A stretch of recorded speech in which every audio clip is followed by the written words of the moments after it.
Good morning, morning. Hi, y'all. Can you see me, hear me? I apologize. I'm still braiding my hair this morning. I just got out of the shower, so sweet. Thank you so much for joining me on a live this morning. I am here with Rainer, who's behind the camera, and Tucker, who is off camera over here. This is a live that I'm going to do answering a bunch of questions about backpacking. I actually considered doing this as a edited video, but I realized that it's a lot better to be able to like kind of interact and answer questions. So I've got my camera set up. I also have my computer over here with all of your questions and comments. So if you see me look down like this, that's what I'm looking at. I get a lot of questions about backpacking, obviously. And a few weeks ago, or maybe like a month ago now, I asked you all if you had any questions about backpacking.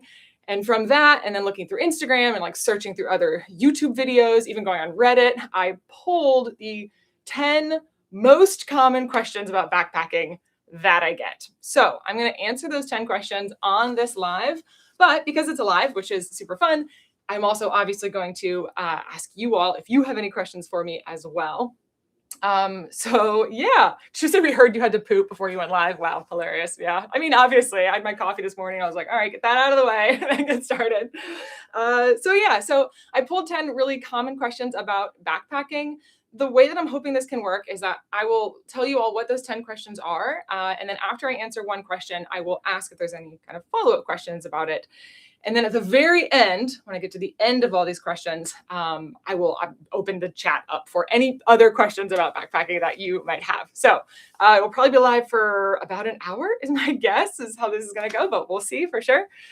So with that, oh, good evening from Belgium. Oh, yeah. Where's everyone coming from? I'm curious if there's like who's probably Belgium is the farthest away, is my guess. Yeah. So the 10 questions that I have, again, my notes and stuff are here, so my apologies. So I'm looking down. So I have how do you train for backpacking is number one. How can you understand hike difficulty? Is there any good system for that? How long did it take until you were comfortable solo backpacking? How big should my pack be? And also how much should my pack weigh? The how big should my pack be question I have seen from backpackers and day hikers. So that's a pretty big one.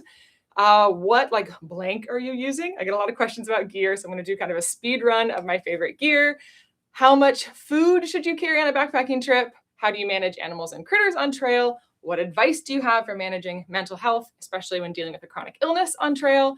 And what's your number one piece of advice for backpackers? So that's 10 big questions that I'm going to go through really quickly. Is there anything of those 10 questions that you all are most interested in that I just read through? Or you want me just to dive right in at the top?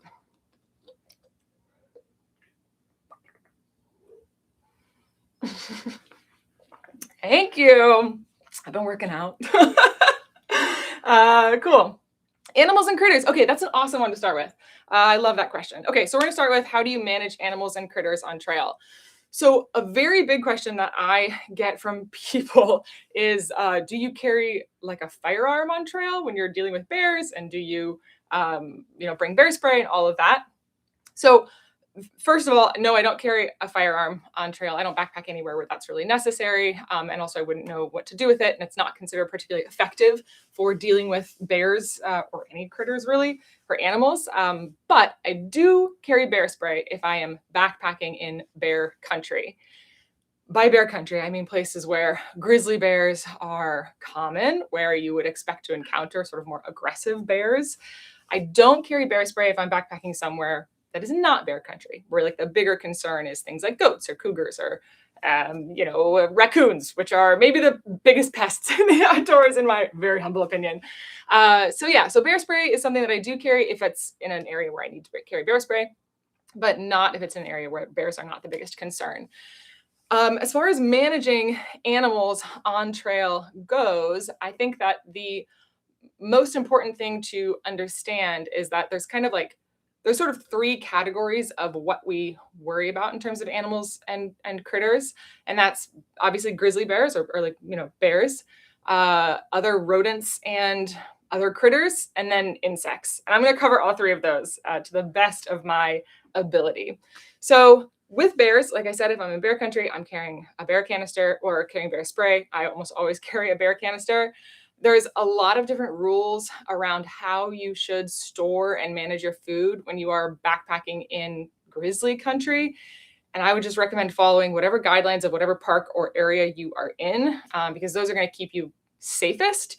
But generally speaking, that's going to encourage, well, what you're going to hear is like to follow the Bermuda Triangle. So the Bermuda Triangle is this idea of you set up your camp 300 feet from where you are cooking and from where you are eating. And then you want the cooking and eating to be downwind of where you are camping. So essentially all smells from your food and from eating go away from where your campsite is. That is just going to help deter bears from coming to your camp. I think what a lot of people think is that when you put your food into a bear canister, inherently bears and other animals are not going to be able to smell it and they're not going to know it's there. But that, like, if you accidentally leave food out or whatever, they're going to go for the food. That's not true. Bears know where you are. They can smell you. They can smell the food. It's more about keeping them from getting access to it than it is about like hiding it from them. So I think that's a kind of a helpful thing to know. I'm missing the cat. Oh my gosh, I'm sorry. Oscar is eating downstairs. So if he comes back upstairs, he'll be here. So that's bears, like grizzly bears, I guess, bigger bears. And then as far as other like rodents and critters and black bears go, the general rule is to store your food 200 feet away from your camp, which is generally about 40 paces, I guess, is about 200 feet.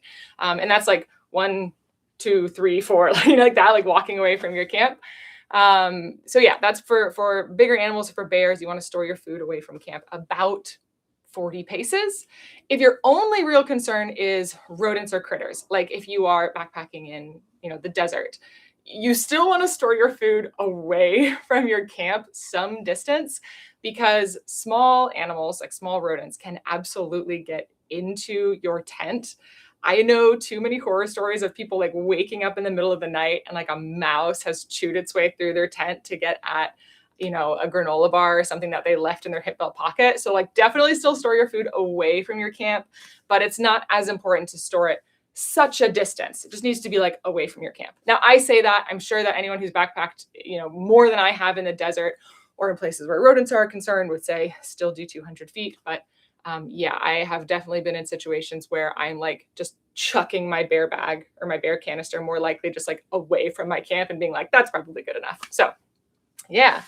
Cool. Okay. That is kind of on the bigger animals. Before I get to insects, I'm going to take a look at the questions here. If you have any questions about food storage and how to deal with those animals, I'm going to take a look in the chat now and see. Someone here actually, Grump Muffin, shout out. How do you fit a bear canister in a 50-liter pack? Oh, that's a really good question. Okay, can I grab is that fine? Okay. So this is my 46-liter pack. We're gonna grab this one. Okay, so it kind of depends. For my pack, which I'll actually talk about this pack a little bit later, but for my pack, I will store my bear canister like this, sideways in the pack. This is kind of an ideal way to store your bear canister because of the curve of the canister itself. This will have it like sit kind of nicely in your pack. However, you can also put them in your pack this direction. And I know that some people will have to strap their bear canisters to the top of their packs. I do not like strapping a bear canister full of food to the top of my pack because your food is generally one of the heaviest things that you're carrying as a backpacker. And having all of that weight sit like right here is pretty rough on the shoulders, for me at least. So I try and get mine into kind of the middle of my pack, basically right on top of my sleeping bag. And I'll just put it in my bag like this. Or again, if it doesn't fit in your pack that direction, this is also fine. And then from there, you just shove clothing or soft things or whatever around it to kind of keep it in place. That help? Answer that? Melissa is asking about mountain lions versus bears. And she says, I'm more afraid of mountain lions than bears. Do you deal with that fear? I am not particularly afraid of any big animals outside. Not because it's not a valid fear, because it totally is, but because I've had a couple encounters with bigger animals, bears specifically. And I think that something that has helped me kind of get over that fear is realizing that they are, generally speaking, more afraid of me than I am of them. So I would say I don't worry about mountain lions. Not saying that you shouldn't worry about them. I totally understand worrying about them. But for most of these animals, for like most of these big animals, the most important thing, I guess I should say, the like number one step to avoiding an animal encounter is like, or a dangerous one, is just trying to avoid them entirely. So making loud noises, making sure that they know that you're there, knowing what to do if you do encounter like a black bear versus a grizzly bear versus, you know, a mountain lion or a cougar or a coyote or whatever. Knowing kind of what to do in those situations, I think is going to arm you with a lot of confidence, you know, if you like have that information. And that I think over time really helps. Also, I think if you're really afraid, if you're like hiking by yourself, especially, and you're really afraid of larger animals, I find that it's really helpful to just say that out loud a whole bunch. Like if I'm ever hiking solo, I'll be like, I hope there's not a bear around the corner, just like actively talking to myself. And that seems to be a pretty helpful tool. And it's also effective because then you're making noise and the animals know you're coming. So being faster than Rainer. Emotion light. So they come near the light, comes on and scares them off. Yeah, that's a cool idea. I think there's a lot of, a lot of kind of cool tips that you can use. I like that as far as a motion detecting light goes. Inside Looking Outdoors asked about what to do in lieu of a bear canister. Oh, should I grab my bear bag? Yeah, grab your bear bag. So I am like a bear canister. Sorry, I was like charging through. I love my bear canister so much. It's like a little safety blanket for me. Bear bags are super helpful though, especially if you want to cut weight in your pack. And Rainer has some tips for his bear bag. Hi everybody. Oh, it's over there. Hi everybody. I left it downstairs. It's I got mine up there if you want to grab. Oh yeah. Attack. Ooh, and this is good too. Yeah, so there's a bunch of random things in there as well. Yeah, here. These are yours, so you should talk about these. You're sweet. Okay, great. So excuse me. Crossing camera, dancing. Oh, sorry. I hope you know you signed up for kind of a wacky live. So if you're carrying a bear bag like this one, this is an Aditech bear bag. Rainer uses an Ursack, I think. What we will do is put all of our food in a smelly proof bag like this one, this big old thing. This is, I think, the one that stands up. It is, which is my favorite. I like the ones that kind of stand and fill. And then this will go into the bear bag like so. And then I still, when this is all full of food, I still put this kind of right into the middle of my pack. So I just put it in the middle of my pack, close to my back, and then just stuff things around it, which I think is what you do too, right, Rainer? Yeah. I mean, what I like about the bear bags is just the moldability. It just fits kind of in any way. Yeah. And it fits, I can really shove food in there and it kind of molds to the food that's in there. Yeah. And if anyone's wondering, and I hope you can hear my voice back here, I'm kind of stuck in the corner. Nobody put Rainer in the corner. Sometimes Rainer is put in the corner by himself. That's true. This Adotech bear bag is like, I think is better than my Ursack. The only reason I haven't upgraded is purely because I already have the Ursack. Yeah. If it ever breaks, which it probably won't, yeah, I'll get that one. I keep offering Rainer to use my Adotech bear bag, but Rainer is kind of one of those people who does not want to change anything about his system, even if he doesn't like it, unless he absolutely has to. On that note, Rainer and I actually he did update his kit pretty recently. If you are on Patreon, you probably know this already. He updated a few things about his kit recently, and we are going to do a video of some of his updates because it's a big deal for Rainer to upgrade his gear. So quite cool. All right, sweet. I saw the question about Pride water bottle. I wish we would be able to get a Pride water bottle out. Unfortunately, we weren't able to do it this year. It's something that I'm just assuming can happen at some point in time because Pride happens year round. But yes, I apologize. No Pride water bottle this year, but I do have a Pride sticker coming out hopefully in the next couple of days so I can finish it. So yeah. Okay. Before I move on to insects, I just want to make sure I haven't missed any questions. I don't think I have. Okay, sweet. Good deal. So so really fast with insects, we as you all probably know, ticks are really, really bad this year. So we actually made an entire video about managing ticks that will probably be out in the next week or two, I think is the hope. managing ticks is, I think, a big concern for a lot of people right now.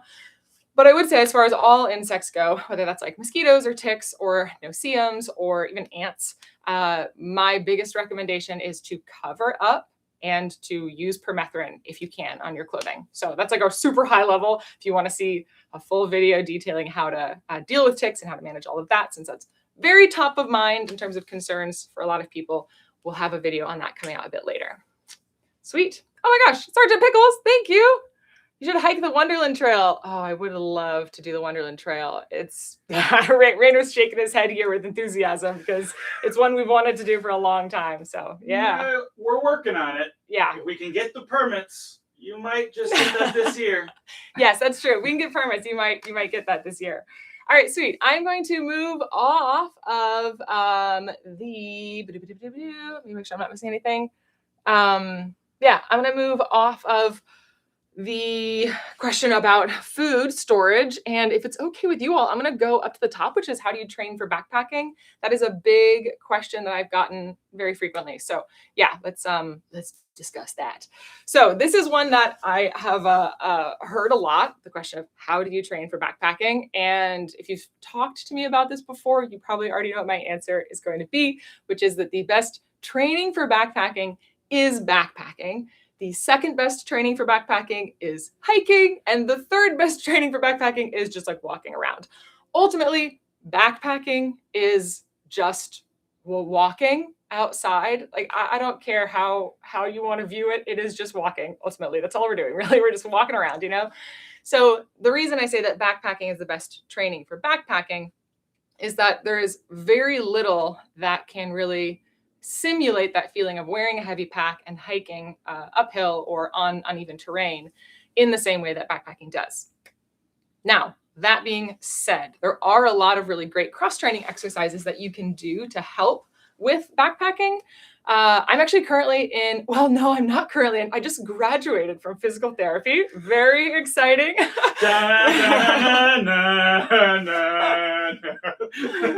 you. I was in physical therapy for lower back pain. I am hypermobile, which is actually something I'll get to probably mentioning a little bit later when we talk about managing chronic illness. So I have a whole bunch of like joint and pain issues. Hypermobility is super common. It basically just means that my joints are kind of loose. That's a super rough way of saying it, but I'm very flexible, and that poses a lot of problems for backpacking occasionally. So I have been in PT for my lower back for like pretty severe low back pain. And a lot of the exercises that I was given for my back are actually really great cross-training exercises for backpacking in general. So those things mostly have to do with like stabilizing your core and your legs. It's incredible. When I say core, I don't mean abs. I don't mean like six-pack abs. I mean like this your whole trunk, basically.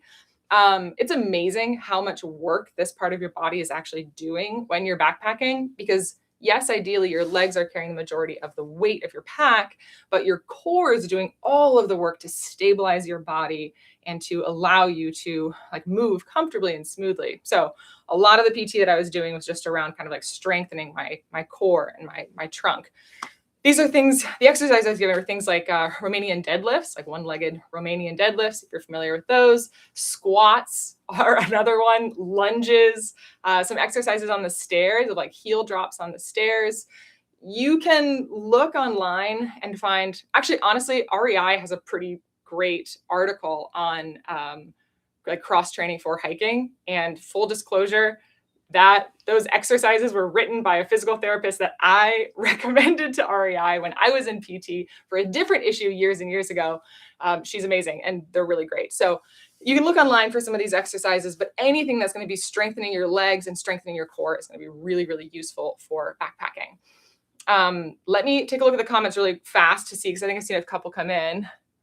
Oh, backpacking Red River Gorge soon. Oh, thank you, 123 Rock Fan, and have so much fun. I've been to the Red before, but I've never backpacked there, so that sounds really cool. Let me see. Are there any questions about like the cross-training stuff? Oh, thank you so much, Deep Flores. What's good? Have you ever done a video properly fitting a pack, or what do you guys look for in a pack fit? That's a really awesome question. Hang on to that question. When I get through these 10 common questions, I will cover that, because I think we've not done a video on it. But it's a really great question, and I can definitely answer some of those, like some of that pretty soon, I think. So in addition to cross-training stuff, if you live in a really flat part of the country and you're training for a specific hike, say you live in, what's a flat part of the country or the world? I don't know. Where is it flat? Texas? Is Texas flat? I don't know. If you live somewhere flat, you know where you are. And say you're training to do a big climb on the West Coast or in Colorado or something. The best recommendation that I can give is actually to, yes, work up your mileage when you're hiking outside, when you're even just walking around, but see if you can get onto a treadmill on an incline rather than like a Stairmaster. See if you can get on a treadmill on an incline and work yourself up to the mileage that you need to be able to do, also while working yourself up to the pack weight that you'll be carrying. So for example, if you are doing a hike that's going to be 5 miles long, and you know that the majority of the hike is going to be at like a 10% grade, which is all information you can find online. Like you can just put in the stats of your hike and figure out what the average grade is going to be. Then you would want to work your way up to being able to walk on a treadmill at a 10% incline or 10% grade for 5 miles. And the best way to do this is going to be to try and do it without stopping. So being able to hike at a pace that's slow enough that you can kind of carry on a conversation, you can easily go for that distance, and just slowly working your way up to that. Focus more on the incline of the hike and on the distance of the hike than the time it takes you to do it. Like those two things are more important than the time it takes you to do it. You can always increase your speed over time, but the most important thing is going to be getting comfortable with the actual distance and the incline and the elevation gain. Does that make sense? Any other? Oh, and then also I wrote a big note for myself, which says, remember that hiking isn't a race for the most part. So don't worry about like how fast you go, it's more important to be comfortable with the movement and the gain than to race yourself. I know there's at least one person who's watching this live who needed to hear that. All right, cool. Any questions? Boop-a-doop-a-doo. All right. Oh my gosh, it's so funny about my video backpack. Any other questions about pack or training for hiking or backpacking? Anything else? Start slow, dial it back. I love that. Okay, sweet. All right, cool. I'm going to move on because the next question that I have here is, how do you assess hike difficulty? Because I think that's a really relevant one. It's very pertinent and also relates to what we just talked about. So, okay, this is a question I hear from people a lot. This is what my whiteboard is here for, is answering this question. So how do you assess hike difficulty? There is not like a really solid, great way to do this, but I think that a pretty effective system is actually one that Shenandoah National Park developed, which is something that they call the hike difficulty rating, I think, like whatever they call it. Yeah, hike difficulty calculator. So the way that the Shenandoah National Park does their hike difficulty calculator is, and yes, there's some math involved with this, please bear with me. It is the square root of the elevation gain in feet times 2 times the distance in miles. And then you take that number and you put it into their calculator, which is going to give you a score. So if it's between 0 and 50, that is considered an easy hike by their calculator. If it is between 50 and 100, that is considered a moderate hike. If it is between 100 and 150, that is moderately strenuous. 150 to 200 is strenuous, and then anything over 200 is considered very strenuous. Have I completely lost you at this point in time? I know this just looks kind of ridiculous, but I think it's a helpful tool to use. And if you don't want to go through the process of doing all of this math, you don't have to. There's a website called Trails New Hampshire, it's Trails NH, and they actually have an entire calculator where you can put these numbers in, and they're going to give you a much more accurate assessment of how difficult a hike is. Any questions about, is anyone familiar with this? Does anybody look at this and go like, oh, I know this, I've seen this before? I'm curious. One person did ask if that works for metric or not. Oh, it does not. Because it's Shenandoah National Park, you'll have to switch everything to feet and miles and then calculate it. But if you go to the Trails New Hampshire website, they do have an option where you can do metric. So maybe just use that instead. This math is not that fun anyway. So yeah. Okay, I think you might have to break this down a little more. Okay, cool. All right. Do you guys want to do one together? Should we do a trail together? Okay, cool. I pulled up I know, I'm sorry. Don't worry, we're not doing math. Like I said, Trails New Hampshire. Actually, I can type in the group. Let me see if I can get this in here. It's Trails. Trails. I'll copy and paste the link for the Trails New Hampshire difficulty calculator in the description of this video, but that's like a great place to go and do this. So, okay, really common hike. Forgive me, I'm just pulling up my stats here.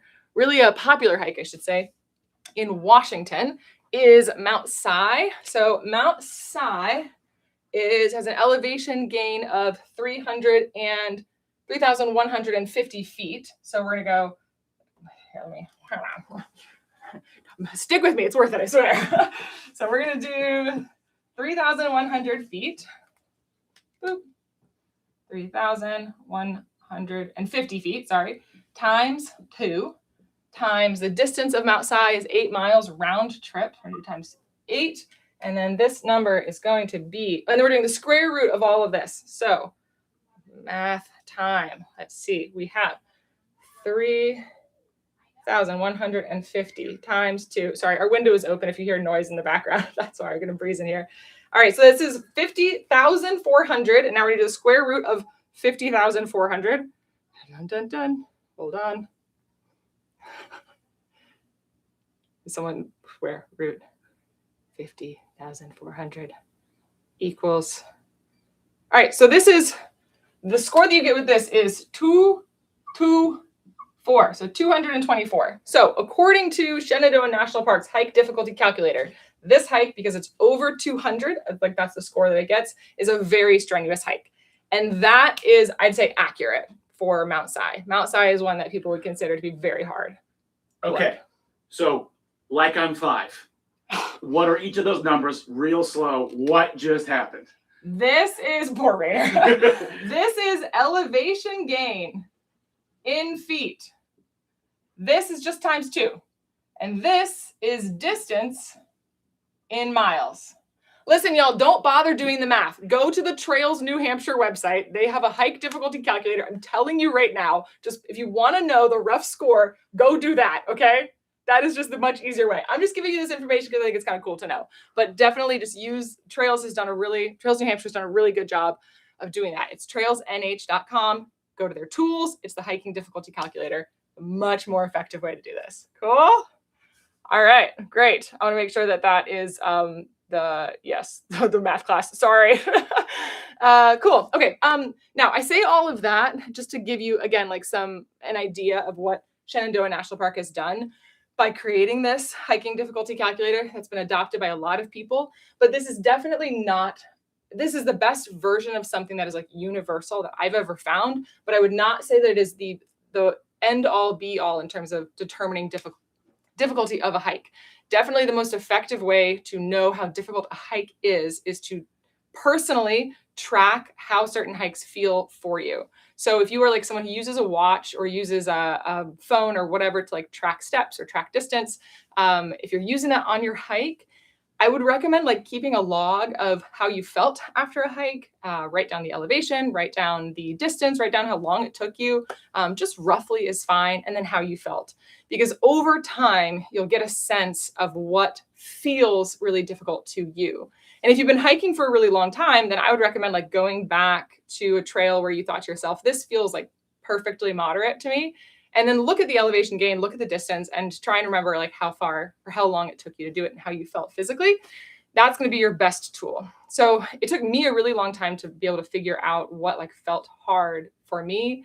And I will say that if I take a long break from hiking, it kind of resets and I have to get back to what, to relearning what is considered really difficult for me or what it feels easy for me. Generally speaking, right now, I know like looking at a hike that if the average elevation gain per mile is around 1,000 feet and the hike is longer than like 8 miles, I know it's going to be a difficult hike for me. Does that make sense? It's like those are kind of my numbers. It's like eight or more miles. 1,000 feet of gain per mile, that is going to be something that will feel difficult. So if it's a lot more than that, then I'm aware of the fact that it's going to be like very strenuous. But that's just a personal thing. Cool. Is there a quiz? No quiz. We're done with math. I will erase this so you don't have to see it ever again. Yeah, makes sense. I mean, this is just a way to find some sense of objective measure over hike difficulty, since hike difficulty can be so subjective. It is super subjective, yes. Yeah. It's just that if you wanted, the question that I get from people is like, is there any universal way to understand it? That is the best system that I've ever found. So no, maybe is the answer. There isn't like a universal way. But yeah. That's what I would say is track your own hikes, write down how things felt for you. If you are using a smart watch, you can actually, well, in a lot of smart watches, I know with the Coros, you can put notes in after your hike. So you can like record how something felt. It's a good thing to do, I think. And then eventually over time, you'll get a sense of what feels really difficult and what feels more moderate or easy for you. Okay, any questions on hike difficulty and assessing hike difficulty before I move on? My dog fell fast asleep. I know, I'm really sorry. I'm sorry about the math. I was psyched on it. Anything else? Okay, let's see. I'll try managing menstruation. Oh, got a question from Katie. Managing menstruation in remote areas. Hang on to that question when I get to the end. But if you have any questions right now about hike difficulty, let me see here. No more math. You got it. Okay. For a fitness app or fitness watch, is it best to put hiking or walking as the named exercise? Oh, that's a good question. That is going to be really different depending on your watch. So for mine, I put hiking in. I know that some watches have like outdoor walk instead. It's just going to depend. But for the Coros, it has like hike. So that's what I use. Okay, perfect. I'm going to move on because I feel like nobody was as excited about the math as I was, so just totally fair. Okay, so I'm moving on to the next question that I got, which is how long did it take until you were comfortable solo backpacking? I imagine there's probably a lot of people in here who are curious about solo backpacking, so let me know in the comments if you are. I know that this is a big topic for a lot of people. So for me personally, I didn't actually go on a solo backpacking trip until I had been backpacking already for around 6 years. And granted, during that time in my life, I was doing maybe 2 trips a year, 2 or 3 trips a year. So I hadn't really done a ton of backpacking before I did my first solo trip. So yeah, it was about 6 years until I did my first solo trip.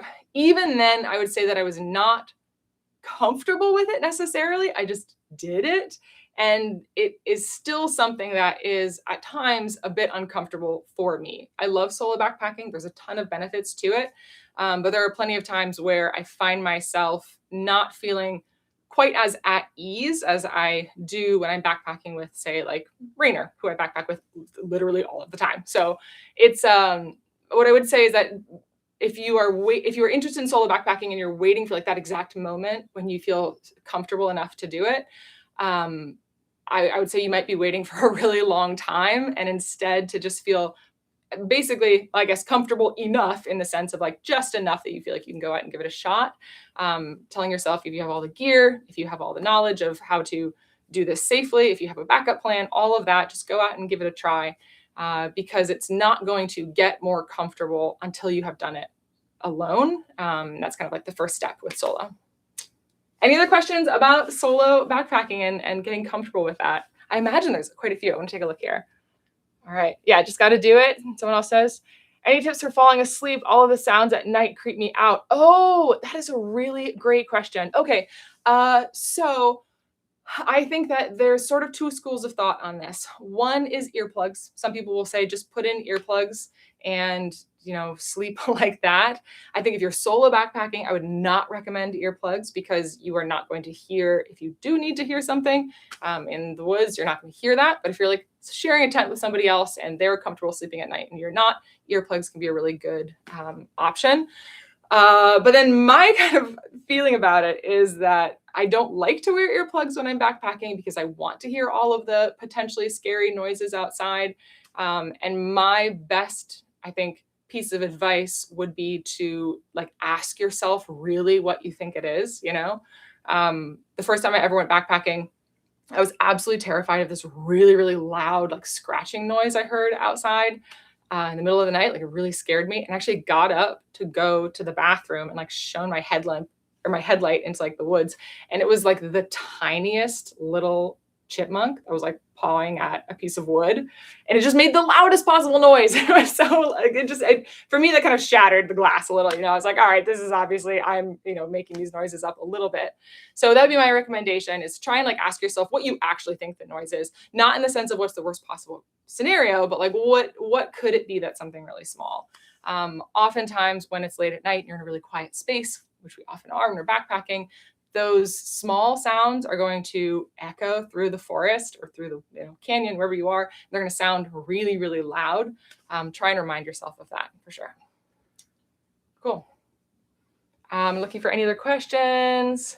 When the wind blows and rattles your tent, how do you sleep? Oh man, just you practice. You just fall back asleep. That's a tough one. A lot of these things are just have to do with practice. So. Or earplugs. Yeah. I mean, yeah, like I said, two schools of thought on earplugs. Some people say they're really great. Some people say they're not. I don't like sleeping with them because then I worry I won't hear something. So yes, but it's up to you. Okay. Any other questions about solo? I love this. I've been solo camping for over 45 years. Just go and embrace the discomfort. Heck yeah, that's great. Okay. Suggestions on how to help your nervous partner be more comfortable with you solo hiking. Oh, that's a great question. Michelle, are you asking about how to make if you are solo hiking, is your partner nervous about you being gone? Is that the question? If so, I would say that I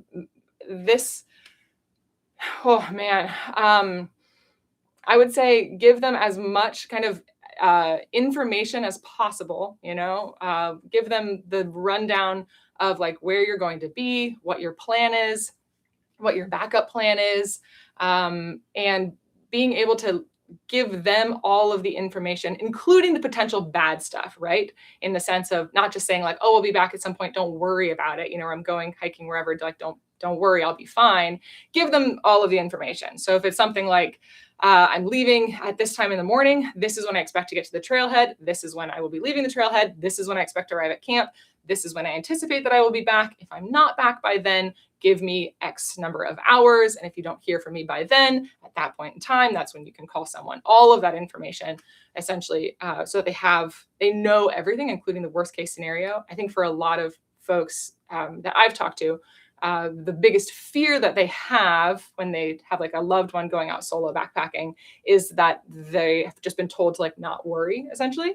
And they want to know what to expect if something does go wrong. So that's number one. Number two, absolutely get a satellite communicator. That's just like, that is like, I think that if you are solo backpacking at this point, I would say that I used to say to people, you don't need a satellite communicator, but now I do feel like it is something that is accessible to a lot of people. There's a lot of different devices out there. And I think being able to message someone and say, I'm at the trailhead, I'm leaving, I'm at camp now, I'm leaving camp, all of those things is really, really useful. So definitely satellite communicator, highly, highly recommend. Give them a rundown on how it works, on how you'll be sending messages, so they know what to expect. If you have a certain like messaging plan, let them know how many characters they can send you, all that stuff. I think satellite communicators are great. Cool. Any other questions about solo before I move on? Is that cool? Rob Stagg asks, how to justify satellite communicators if you only hike or camp once or twice a year? Oh, wow.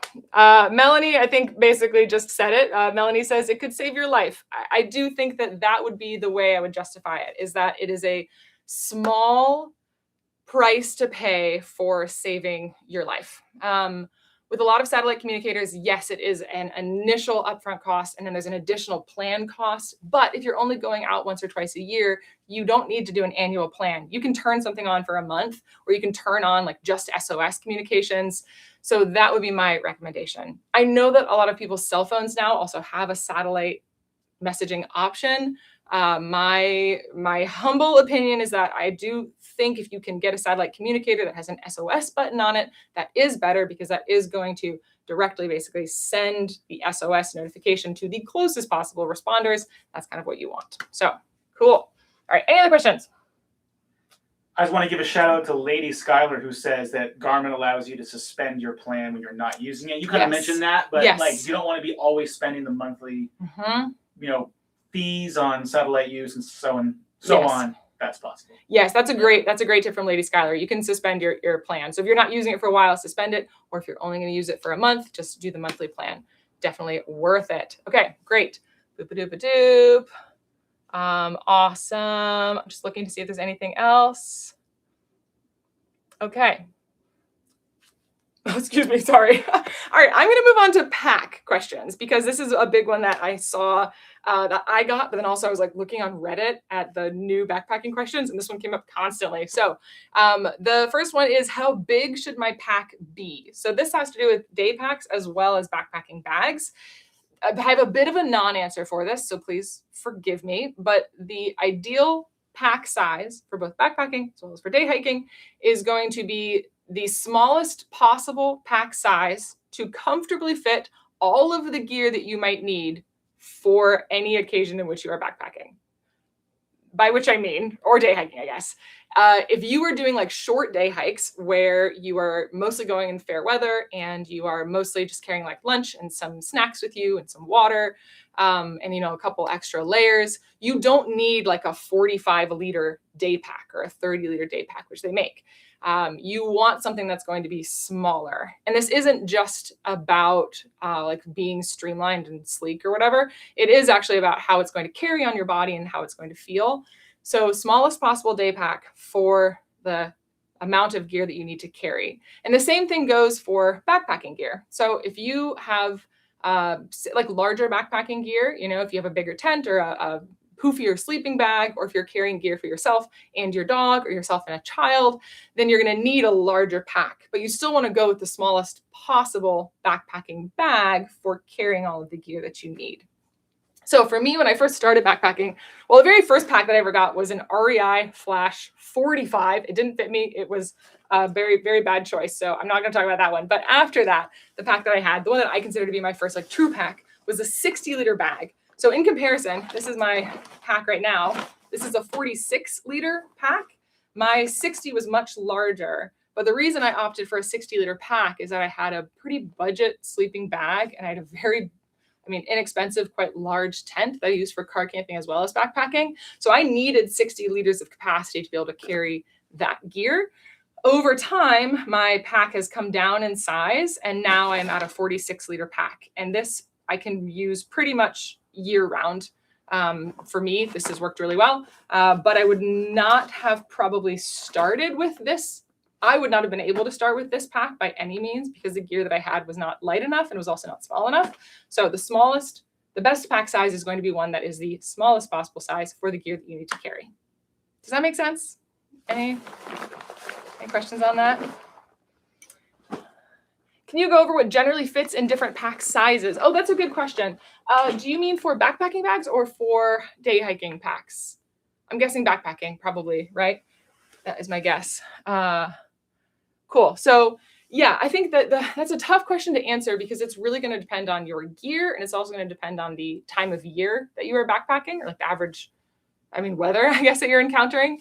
So the reason I say it depends on your gear is that if you have like a really large synthetic sleeping bag, something that doesn't stuff down very small, maybe it's a 10-degree sleeping bag or like a 2 or 3 season sleeping bag, like winter and fall, that's going to not pack super small. So that's going to take up a lot of space in your pack. And then on top of that, if you have, say, a 2-person tent that's a little heavier, a little bigger, maybe it's a 5-pound tent, that in and of itself is also going to take up space in your pack. And also it's going to be heavy. And generally larger packs, generally speaking, are going to have a more robust harness system that allows you to carry more weight. So it really depends on your gear. On the flip side of that, if you are someone who has really lightweight gear, like say you're, a thru hiker, or you're just an ultralight backpacker, or you're just kind of a lightweight backpacker, and you have a really compressible sleeping bag, a really small sleeping pad, a 1-person tent, or a tarp, you're going to need a much smaller pack. Even with that scenario, if you're going in the winter time, you would also want to assess your gear, because like for example, I can use my 46-liter pack for winter backpacking, but it's snug, like I'm putting my sleeping bag, my 0-degree sleeping bag, into this pack, and it's taking up more than 50% of the pack. And then I'm just kind of, packing everything else in around it. But I have a small tent and a lightweight tent, so it works out. So it's really going to depend on the gear that you are carrying. For this reason, most folks will recommend, and I would agree with this, that you actually get all of your other backpacking gear first before you buy your pack.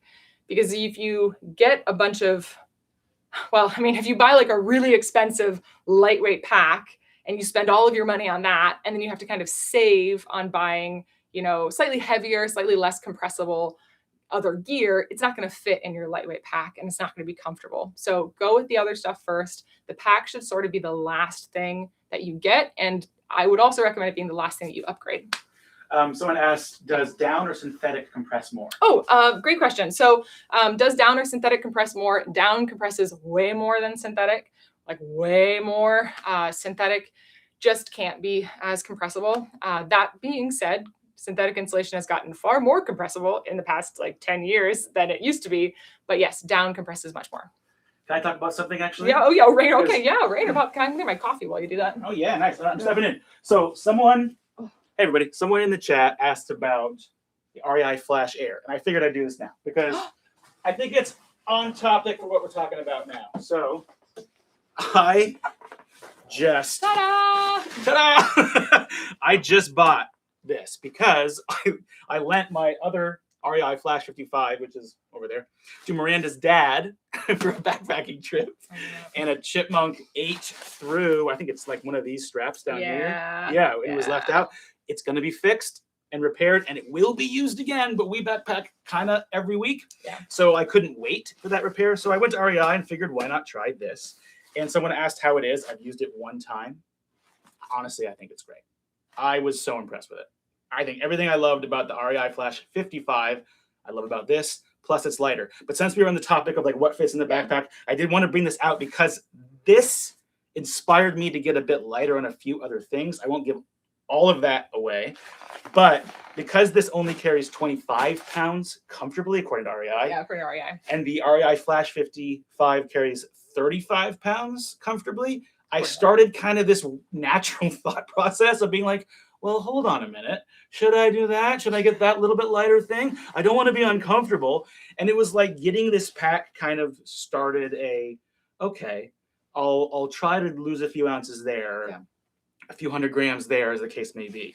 And, but I wouldn't use this, you can't see, but up there's like a 0 degree sleeping bag that I would not try to fit that in here and take it out in winter. I'd use the Flash 55, which can carry more weight, has more capacity, yada, yada, yada. Yeah, that's a good one. Maybe this was all useless, me coming in here and showing all this. No, it was great. What are you talking about? But I just figured I would because someone asked. It's good. I like it. Endorse. Sorry, pardon. Hello. Excuse me while I just sidle out of the frame. So Rainer actually brought up a really interesting thing with that. He was talking about not putting a 0 degree bag into his Flash 50, his Flash Air 50. So this is kind of two different schools of thought that he and I have, where I'm cram as much as I possibly can into my light AF pack because I love it and it carries really well. But Rainer now has these 2 packs that work for him, so he can kind of balance those 2 things out. All right, let's see. Ula, someone mentioned Ula. I love my Ula circuit. That's awesome. Appreciate the visual, Rainer. Cool. I saw a question about Zen Bivy. Is the Zen Bivy worth the extra weight? Okay, so full disclosure, I have a Zen Bivy system and it weighs a little bit less than my other backpacking sleep system. So I would say it's worth the extra weight because it's less weight for me personally. But if you have a system you already really love that is lighter than Zen Bivy, I would maybe say no, it's not worth it, because if you already have something that's great, you don't want to, change, if it's not broke, don't fix it, but if you were like me and you weren't sleeping well and you were uncomfortable and it ended up being a little bit lighter, then I would say it is worth it for sure. All right, cool. I am going to move on to the next question, which kind of is this okay? This is related to pack fitting. This is about how heavy your pack should be, because that's a one that I've actually seen in the comments. So you will probably hear people say that your pack should not weigh more than 20% of your body weight, or 25% of your body weight sometimes is a number that people give. I think that is sometimes helpful and sometimes not very helpful at all, because I think that even if 40 pounds is less than 20% of your body weight, I still think that you do not want to carry a pack that's heavier than that. So my recommendation would be to try and keep your pack, yes, less than 20 to 25% of your body weight, but ideally less than 40 pounds, especially if you're starting out. If you're an experienced backpacker and you have pretty lightweight gear, and if you're like not bringing extra stuff, such as like a pack raft or a fishing rod or anything like that, then 40 pounds is quite heavy. I try and keep my pack below 30 pounds whenever possible. Like 32 pounds is kind of the max I want to go. And my base weight is somewhere between like 16 and like around 16 pounds, 15 pounds-ish. So generally my pack doesn't weigh much more than 26 pounds. Like anywhere between 26 and 30 pounds for me, depending on the length of the trip, is kind of the sweet spot. So I would say that if you are like a larger person and a 20% of your body weight is going to be more than 40 pounds, I would not recommend carrying more than 40 pounds. It's not going to be fun. So yeah, keep it as light as you can while still having all the things that you need to enjoy the trip and to be comfortable. So someone did ask, how do you assess how hard a hike is for a dog? Oh, how do you assess how hard a hike is for a dog? That is going to totally depend on your dog. I'm sorry to say that there's not a good like dog hike calculator, and don't worry, we won't do more math. I promise. I think that dogs generally cannot, well, depending on the species, depending on the breed of dog. Sorry, depending on the breed of dog. I think that the one really important thing to note with dogs, you might know this if you have a dog, is that dogs cannot like tell you when they're starting to get tired, and they don't necessarily know the difference between like when you are going out somewhere and then have to return, or when you're just going out and staying the night. So I would say that it's a very good idea to read trip reports about hikes, to see what other people who have hiked with dogs have said about something, and to figure out what is like how far your dog can hike comfortably without like pushing those limits. You really, it's not ideal to have a dog get super tuckered out by the end of a hike, because they're gonna try not to let you know that they're tired. Most dogs, at least, this is like a safety thing for dogs, is they don't want to like let somebody know that they're not feeling well, so they're gonna not want to reveal that, I guess. So you don't want to reach a point where they are so tired that they have to basically like lie down in the middle of the trail. That being said, I have definitely done that before with my late dog Nala, who passed away. But I would say reading trip reports is really a great way to go. Yeah. I will say that back when Tucker and I hiked a lot longer, it was always true that it would, he can't cool himself like I can. Yes. As efficiently. That's just a human thing. We're good at doing that. So that's something to consider. Like the overheating is real, and they won't always signal that. That is very true. Yes, overheating for dogs is very real, and they can't always tell you that. Also, their paws, like watch their paw pads; those can get really cut up. Think about surfaces. If they are struggling on like rocks and things like that, then a trail with a lot of scree is not going to be ideal. Trails with a lot of rock scramble are not going to be ideal if your dog maybe can't do something like that. So yeah. All right, I am going to move on. Are there any other questions about pack weight or pack size before I do? Sure.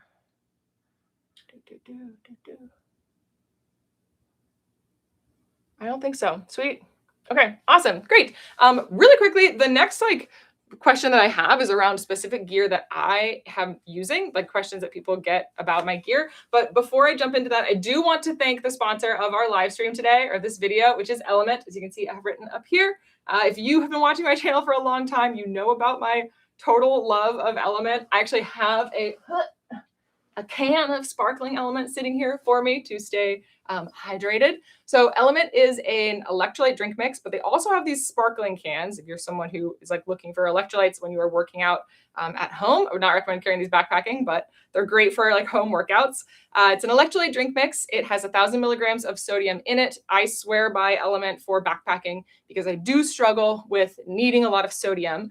And if I don't get enough, I end up getting migraines and muscle cramps, and I just like totally tank. So I really love LMNT. They've been a long-time sponsor of my channel. If you have not tried LMNT, you can go to this link, which is drinklmnt.com/Miranda goes outside. If you place an order, you'll get a sample pack of 8 sticks of LMNT. So you can kind of like figure out which flavor you really like. I have found that I need a lot more electrolytes than I often think I do. And so over the years of using LMNT, it's been really beneficial for me. It's not going to like, you still need to drink a bunch of water, but it's really helpful, especially if you're like drinking a ton of water and you just feel like you're constantly peeing all of that water out. chances are pretty good that you need some electrolytes to help kind of retain that in your system. So thank you, LMNT. And yeah, check that link out if you haven't yet and get a sample pack. All right, coolio. On that topic, we're going to do gear. Sweet. Okay, awesome. So I mentioned this a second ago, but one of the biggest pieces of gear that I get questions about is my pack. You all have probably seen me use this pack. Well, if you've seen any of my videos, you've seen me use this pack because I use it all the time. But I haven't actually really talked about it a ton. I don't think I've ever done like a review of it. This is a pack from a brand called Light AF. It's LITEAF. This is the EcoPack 46-liter Curve backpack. It's a custom-made pack. I got this bag in November of 2023, and it is hands down the most comfortable pack that I've ever owned. Fits my body perfectly. As soon as I got it and I started using it, I just totally fell in love with it. So if you've been considering a custom lightweight pack, I would definitely recommend Light AF. This one is obviously, I mean, it's cool because it's rainbow, right? That was like why I sort of fell in love with it. But it is also just an incredibly well-made, well-designed pack. So this is Light AF EcoPack 46-liter Curve. Any questions about this bag? I know I just kind of told you what it is, but are there any questions about it? I haven't really talked about it. Oh, do you like the Outdoor Vitals pack? Why or why not? If so, do you still like the Shadow Light? I'm assuming that's both talking about the Shadow Light from Outdoor Vitals. I do like the Shadow Light, but I actually wound up selling mine because it, for me, it wasn't as comfortable as my Light AF pack, and there were certain like I don't know, zippers and pockets on it that didn't work super well for me. I do think the fact that it can carry, or that Outdoor Vitals says it can carry a pretty significant amount of weight and weigh so little is quite cool. But for my body specifically, it just didn't fit right. One of the big issues that I have with packs that are unisex or that are designed to kind of fit any body is that the shoulder straps often for me hit in like a weird spot, and they can cause a lot of pain on my shoulders or on my hips. So that was an issue that I frequently have with like unisex packs. Interestingly enough, the Light AF pack I think is also a unisex pack, but it just fits my body perfectly. So for me, this is just one of those things that I really adore. I know people really like the Shadow Light. There's lots of cool things about it for sure, but I wasn't going to give it as much use as it really deserved. So I sold it and I'm hanging on to this one. Cool. All right. Let me see if there's any other questions about packs. As a short torso girly, I have a hard time finding packs that work well. Do you have any recommendations? Look for packs. That's a great question. If you have a short torso, look for packs that have a separate torso length to hip belt size. That would be my recommendation. There are a lot of packs that are going to have extra small torso sizes. So if your torso is like under 14 inches, essentially, you're probably looking at things that are more in the realm of like kids packs, honestly. But a lot of custom brand packs are going to have a shorter torso size, and there are some other brands that have shorter torso sizes. Generally speaking, I would recommend if you can find a shorter torso size, look for a pack that has a variable hip belt size so you can get the right hip belt size rather than just shrinking the pack down entirely. Yeah. Okay, coolio. Can you compare what you have to the Garage Ground Gear Mariposa 60? I think I've seen you wear that one. I've actually never used the Mariposa 60. That's a great question. Gossamer Gear. Gossamer Gear. What did I say? Garage Ground Gear. I said Gear. Garage Ground Gear. Sorry, Gossamer Gear. I'm really sorry. Yeah, I've never used it, but I know some people really love it. I just adore my pack, and I have a hard time finding another one. So yeah. Okay, great. I am going to pop over to some of the other gear, which is, let me take a look here. Oh, my shoes. I've gotten a lot of questions about these. Boom, really fast. So these are my new hiking shoes. These are the Astral No Sobo shoes. Boom, there they are. The biggest question that I get about these shoes is, why are you hiking in street shoes, like urban hikers? They're not. They do look like it though. I think so often people look at these shoes and think that they're not actual trail runners or like hiking shoes. They are. I love these. They have been a very cool find for me. I really love the sort of toe box, natural foot box shape on Ultras and Lone Peaks, but they're not Lone Peaks, sorry, Ultras and Topos, two different brands of shoes.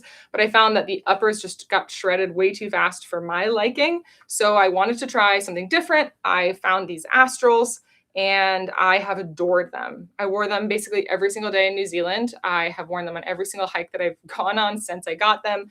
I do find them to be really wonderful, very, very comfortable. I love the fit of them. It is quite different if you're not really used to a very minimal shoe like this, but I do like them a lot. I'm a little bit I'm not really sure about the grip on them. I feel like I kind of go back and forth. Sometimes I feel like they're really grippy, and other times I feel like they're not so much. So that's something that I'm kind of keeping an eye on. But fit-wise, I love them. Finding the right size in these is a bit weird. I will say that. So you can go somewhere to try them on. Highly recommend that if you're interested. Cool. Okay. Great. Let me see if there's anything else. Someone did ask about like a Yeah. longer torso pack, like 22 inches plus. Yeah. You know, I don't know of any longer torso packs. That's a good question. I would say probably the same deal. Like if you can find a pack that has a longer torso size, but a variable hip belt size, that's going to be the way to go. Meaning that like, it's not like they just make the hip belt or the torso longer and the hip belt bigger. So you can find the right fit for yourself. And then definitely custom bags. Yes, they are expensive for sure. You know, mine was $380, I think. So yes, they're very pricey, but if that's something you're struggling with, it would probably be worth it. Cool. Okay. Let's see, trekking poles and mount. Oh, another one I get all the time. Okay, trekking poles and my camera mount. So the trekking poles that I currently use are the Argali Carbon X trekking poles. And the question I often get from people is about this little thing. This is also from Argali. Ignore this. This top part here is for the DJI camera we use. But this little piece right here screws into the top of my trekking pole, and then I can attach my action camera directly to this. This piece is actually designed for a scope. Argali is a hunting brand, first and foremost. And so they put this here so that you could put like a scope on this and use a trekking pole as a monopod. And also so you can connect two poles together as a center tarp pole. But it works really well for an action camera. So that's what I'm using, the Argali Carbon X trekking poles, and then this little adapter piece here. Argali is a very small brand that's based in Idaho. You can find their stuff on Scheel's website, and you can find it on Argali's website, but not too many other places. But definitely recommend them. They're a very cool brand. Yeah, sweet. Okay, boom. What else we have? Oh, my watch. Okay, another question I get really frequently is about my watch. The watch that I'm using now is the Coros Apex. Actually, the Coros Apex 4. I just got the Apex 4, but I've been using the Apex 2 Pro. Before that, I used a Garmin Instinct watch. So if you've seen some of my older videos, you probably saw me using a Garmin Instinct. I switched over to the Coros kind of on a whim, and I really liked the interface of the Coros Apex 2. So I've kind of stuck with that. I think it is more like fitness everyday watch than the Garmin Instinct was, and I do like that. But then it has a lot of capabilities for hiking, and the battery life on it is insanely long. It lasts such a long time, and I really love that. Cool. Let me see. Oh, a good question about trekking poles. How much have you found trekking pole weight matters both on shorter and longer hikes, both from a fatigue and durability standpoint? That's a great question. I think that if you're hiking with them, then yes, if you have a heavy trekking pole, that is going to put additional fatigue on like your arms. If you're carrying them in your pack, I mean, it just adds up to the weight in your pack, you know? And then I think that my recommendation, I suppose, would be the lightest trekking pole that you can get, you can like afford to get, that is still going to be durable enough for you and just the way that you like manage your gear. It would be what I'd recommend. But again, that does skyrocket price. So I would say that there's kind of a good balance. You know what, to answer your question, I'd say it doesn't matter all that much in the long run. I think that trekking poles are very helpful. Yes, a lighter weight trekking pole is going to be better than a heavier weight trekking pole. If you're using a heavier trekking pole and you are aware of how heavy it is, chances are good you'd benefit from getting something lighter. But if you've never ever thought about it, then you're probably good with what you have. Cool. Lord of the Fallen Anarchy asks. Ooh, I love that. Can you recommend a sleeping bag for 0 degrees? They bought a Teton, looks like a Teton Sports 0 degree that's 4.2 pounds, but doesn't pack down very small. Yeah. So looking for an alternate recommendation. Well, yes. I think I've actually used that Teton Sports sleeping bag. I'm pretty sure. Yeah. Yeah. I mean, my favorite 0 degree sleeping bag is the Nemo Sonic Zero. It's a fantastic sleeping bag. It is an expensive sleeping bag, but it packs super small. Really awesome bag. And I know for a fact that Nemo is coming out with another 0 degree sleeping bag that's going to be a bit more affordable next year. And it's still more packable than the Teton Sports ones. Maybe stay tuned for that. I don't think I'm allowed to say what it is. Maybe they've already revealed it. I'm not sure. But yeah, Nemo has another bag coming out. But my personal favorite, Sonic Zero, for sure. I would say that another thing to note with bags, especially less expensive bags, is that they're often not going to have the same like temperature. They're not going to use the same sort of system for checking temperature that you will get with other bags, meaning that they're not going to have the same like third-party rating system. So temperature can be a bit ambiguous. So yeah, the Sonic Zero. Oh, wait, what was the bag that you used that you borrowed from? Do you know what I'm talking about? Starts with an N. Oh, Nortent. Nortent. Oh my gosh, the Nortent. Yes. Nortent Linga? Linga. Yes. And that's right. Yes. Okay. So Nortent Linga. It's Lynga, I think is right. That sleeping bag is like shockingly affordable for how incredibly warm it is and how feature-rich it is and how lightweight it is. So that'd be another one I'd recommend. Okay, few more things, questions in terms of gear. Someone asked me about my bottle sleeve on my pack. This is the Gossamer Gear, not Garage Grow Gear. This is the Gossamer Gear Bottle Rocket. It fits my Amigo perfectly. Hard to do this when I'm not wearing it, but fits this thing. It's really hard to do it when I'm not wearing it. Fits it really easily. And when I have this pack on, it's just a very easy system. So this is one that I've opted for. I've tried a whole bunch of different bottle sleeves that I like, but the Gossamer Gear Bottle Rocket has been my favorite. So that one. Another question I get is about my string lights that I carry on all my backpacking trips. These are the Luminade string lights. Sorry, there's a hair on there. That's gross, my bad. It's a 4-in-1 lantern and string light set. I adore this. I will be honest, I don't know how well the solar charging actually works. I always just charge it up when I'm at home. But I do find it to be really nice to have some string lights. We carry these pretty much anytime the sun is setting before like 7 p.m. I will bring these on a trip with me.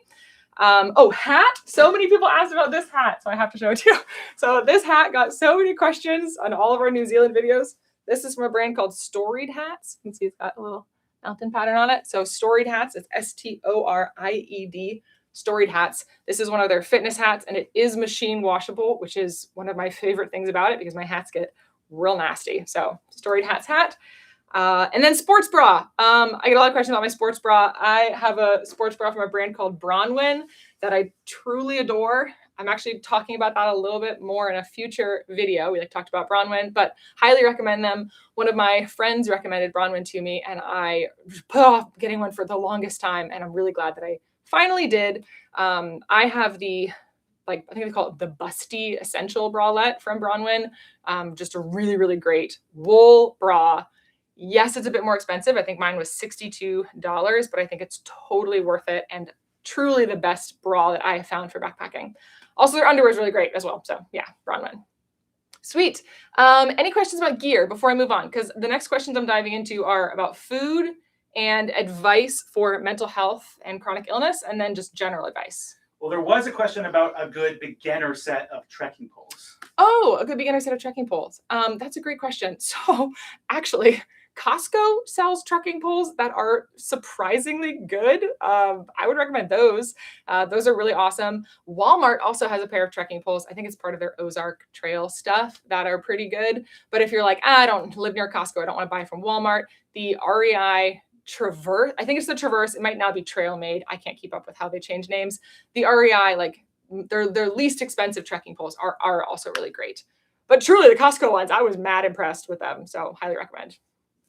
All right. Mark Stone just asked for a little update, if any, on the ARN pack. Any thoughts? Oh, yeah. So I haven't yet taken it out on another trip, so no kind of additional thoughts on it. I am kind of considering getting different front pockets for it. I'm sort of debating trying something a little bit different. They have some other pockets that you can attach that are designed to carry camera gear. And that made me really intrigued to think about how I could maybe carry camera gear, even though Rainer does most of the camera gear carrying. I wanted to maybe try that. So no additional thoughts just yet on the ARN pack. I haven't had a chance to take it out yet again. So yeah. Any other questions about gear? Awesome. For customer cottage packs, how do you know if they fit you right, carry well for you to invest in one? Oh, Yeah. I would say that if it's your, I would not recommend your first pack being a custom pack. I think it's very helpful to try a variety of different packs before you buy a custom pack. That will give you a sense of how it's going to fit, or like if it fits you right, you know? And then, I mean, the best thing you can, if you can find a buddy, someone who like owns one already, obviously that's ideal, but just measure yourself twice, you know, and then just make sure you've got those measurements correct. And yes, definitely trying a variety of different packs before you invest in a custom bag is the way to go.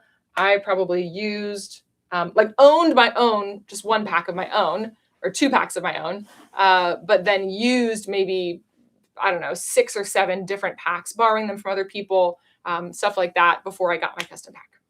Any other questions, Bakir? Wow, I just realized we are over an hour. I hope y'all are still still good because I still got 3 more kind of big questions I'm excited to talk about. So yeah, okay. Ozark Trail trekking poles are decent. The Flash 22 pack has pole straps. Yeah, awesome. Okay. Any post hike / backpacking trip items that you like?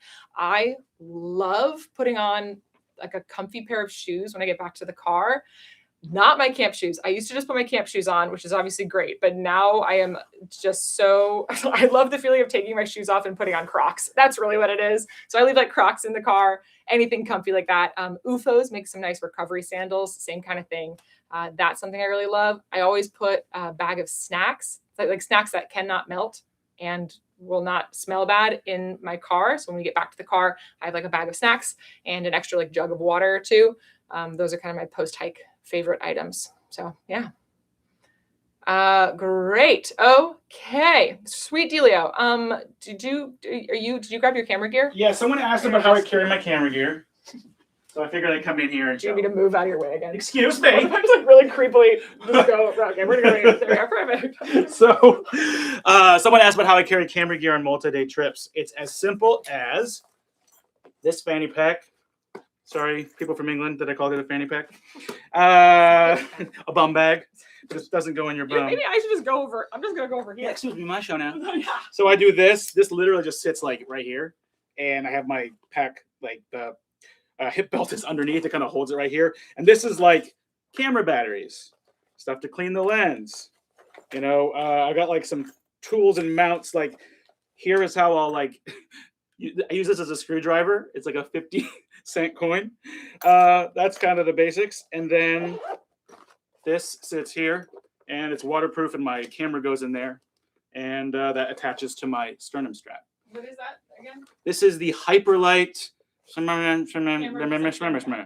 It is a thing by Hyperlight that has a product name that I have no idea. I think it's called camera bag. It's called the Hyperlight camera bag. And then I have like little tripods like this if I do need to set the camera down. This is from Small Rig. Mm-hmm. Yeah. So if you're looking to kind of get into some production, I just carry it all on me, just like that. Yeah. And I have like battery banks and stuff, but this is really it. One other thing I'll say with camera stuff is that Rainer carries the big camera, which is the Sony, so we're filming this live stream with, and then I carry the small camera, which is the action cam. Yeah. And then I also carry the mic pack that we use. So I have a little mic pack that attaches to me. Yes. And I'll carry the tripod generally as well, that little tiny thing. Yes, that goes in the side of my, because Rainer's managing so much other stuff. This is true. So he manages And then I also have other things like this fun thing, which is like it's a lens cleaner. Hello, I'm cleaning the lens. It's called a rocket pump. So yeah, that's a great question about camera gear. Any other questions about Rainer's gear, camera gear, before we move on to how much food you should carry on a backpacking trip, which is one of my current favorite topics. Boots off, sandals on, best feeling. Oh, heck yeah, I agree with that. Talking about shoes. Fantastic. All right, great. Yes, I take my boots off and my flip-flops on.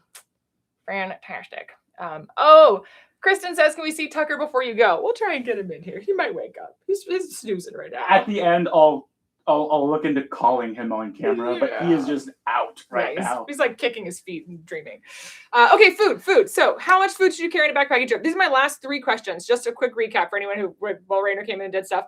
How much food should you carry? What advice do you have for managing mental health or chronic illness on trail? And what's your number 1 piece of advice for backpacking? I'm going to get through all of these as fast as I can without speeding. And then at the end, I will open it up for any questions that you all might have. Okay. First, how much food should you carry on a backpacking trip? this is a question, I don't know what it is. There's like something happening in the zeitgeist of backpacking right now where so many people are talking about food and like how much food you should carry. It's a very complex topic, but I think some of the old rules or guidelines that people followed for carrying food kind of no longer apply. So if you started backpacking many years ago, you might have heard people say, oh, 1 to 2 pounds of food per day. That is, like I said, kind of no longer relevant because a lot of our food is dehydrated and people are not really carrying any fresh food. And it's hard to know what that weight really means.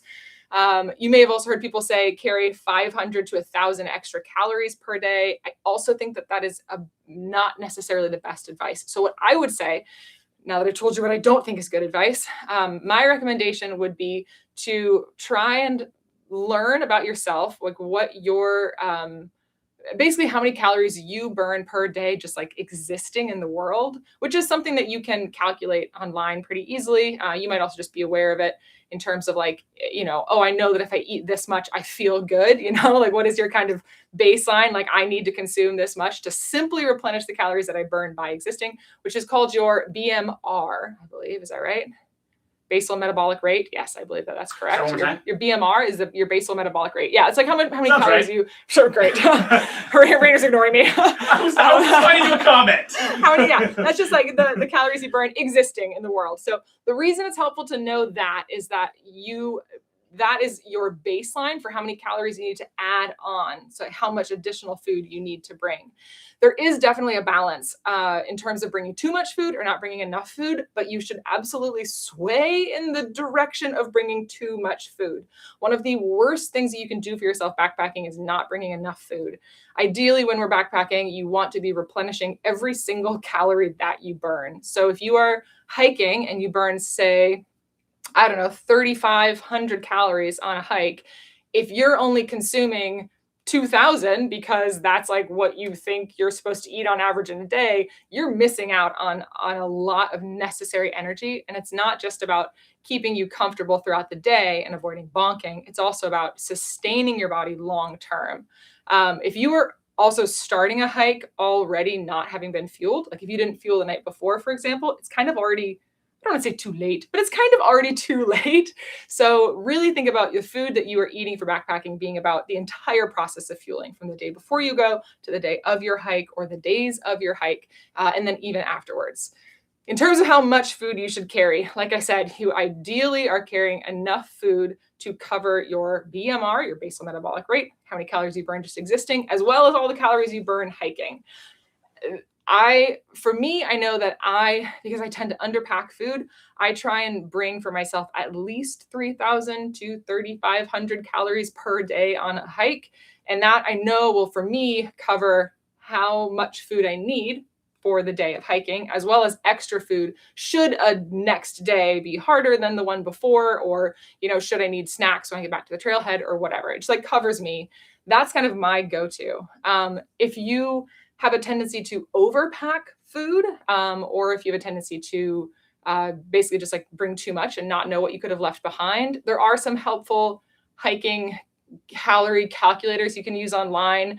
But I hesitate with a lot of this stuff because it is so personal, and has so much to do with your own body. So I do think that on average, bringing an additional 1,000 to 1,500 calories per day of hiking, like more than that many more calories than what you burn just walking through the world or just like breathing, on a daily basis.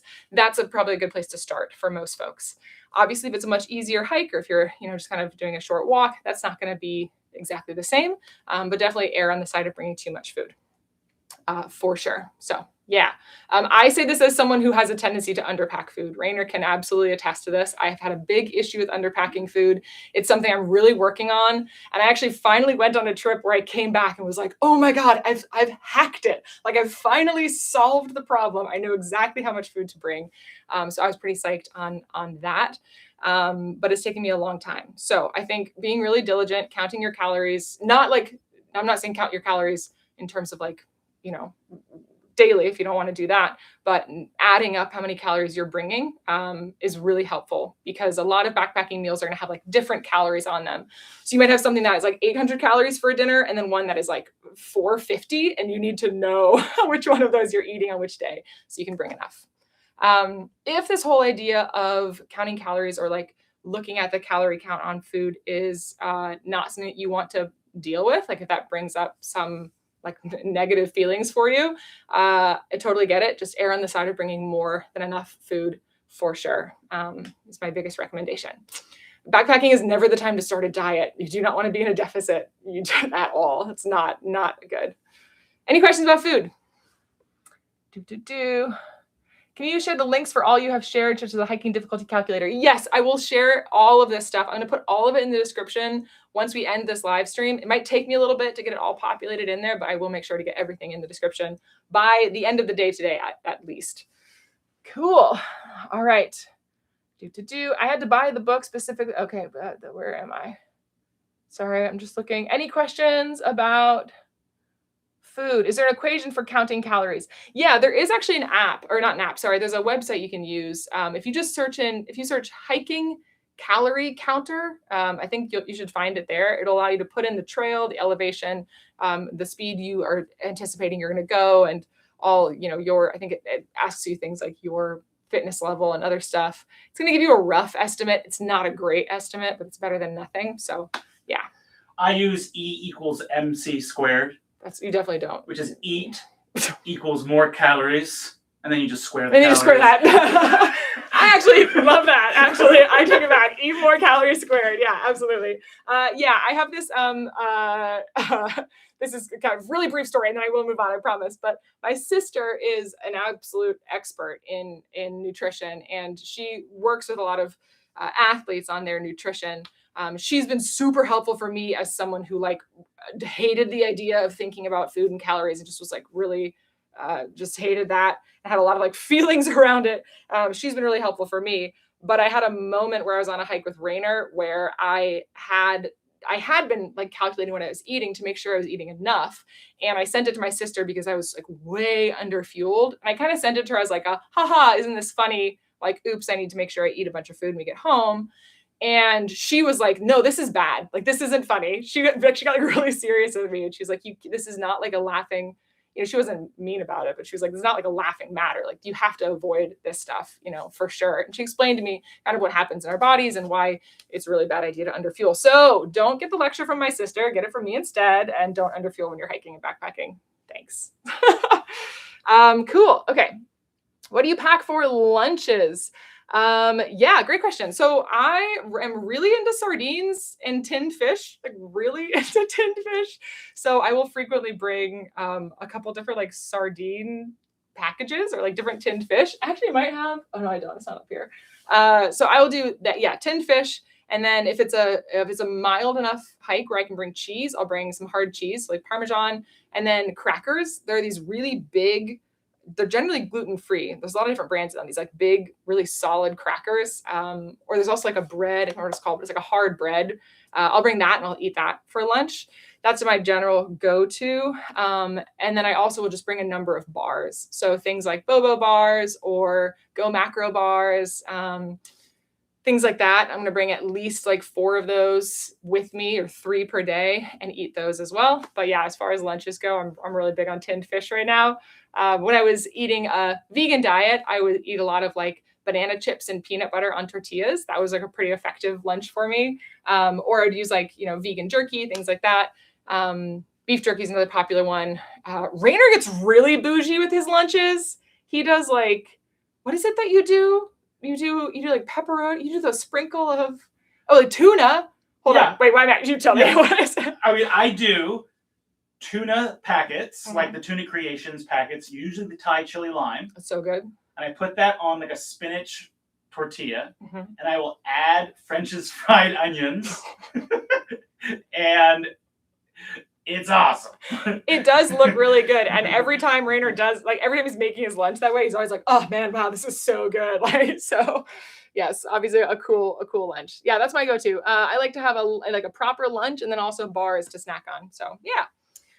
Okie dokie. Can we get a video with your sister talking about hiking nutrition and why it's so important? This sounds like a fun one. Oh yeah, I would love to do that with my sister. She is very, very knowledgeable about this stuff. So yeah, I'll ask her. We'll see.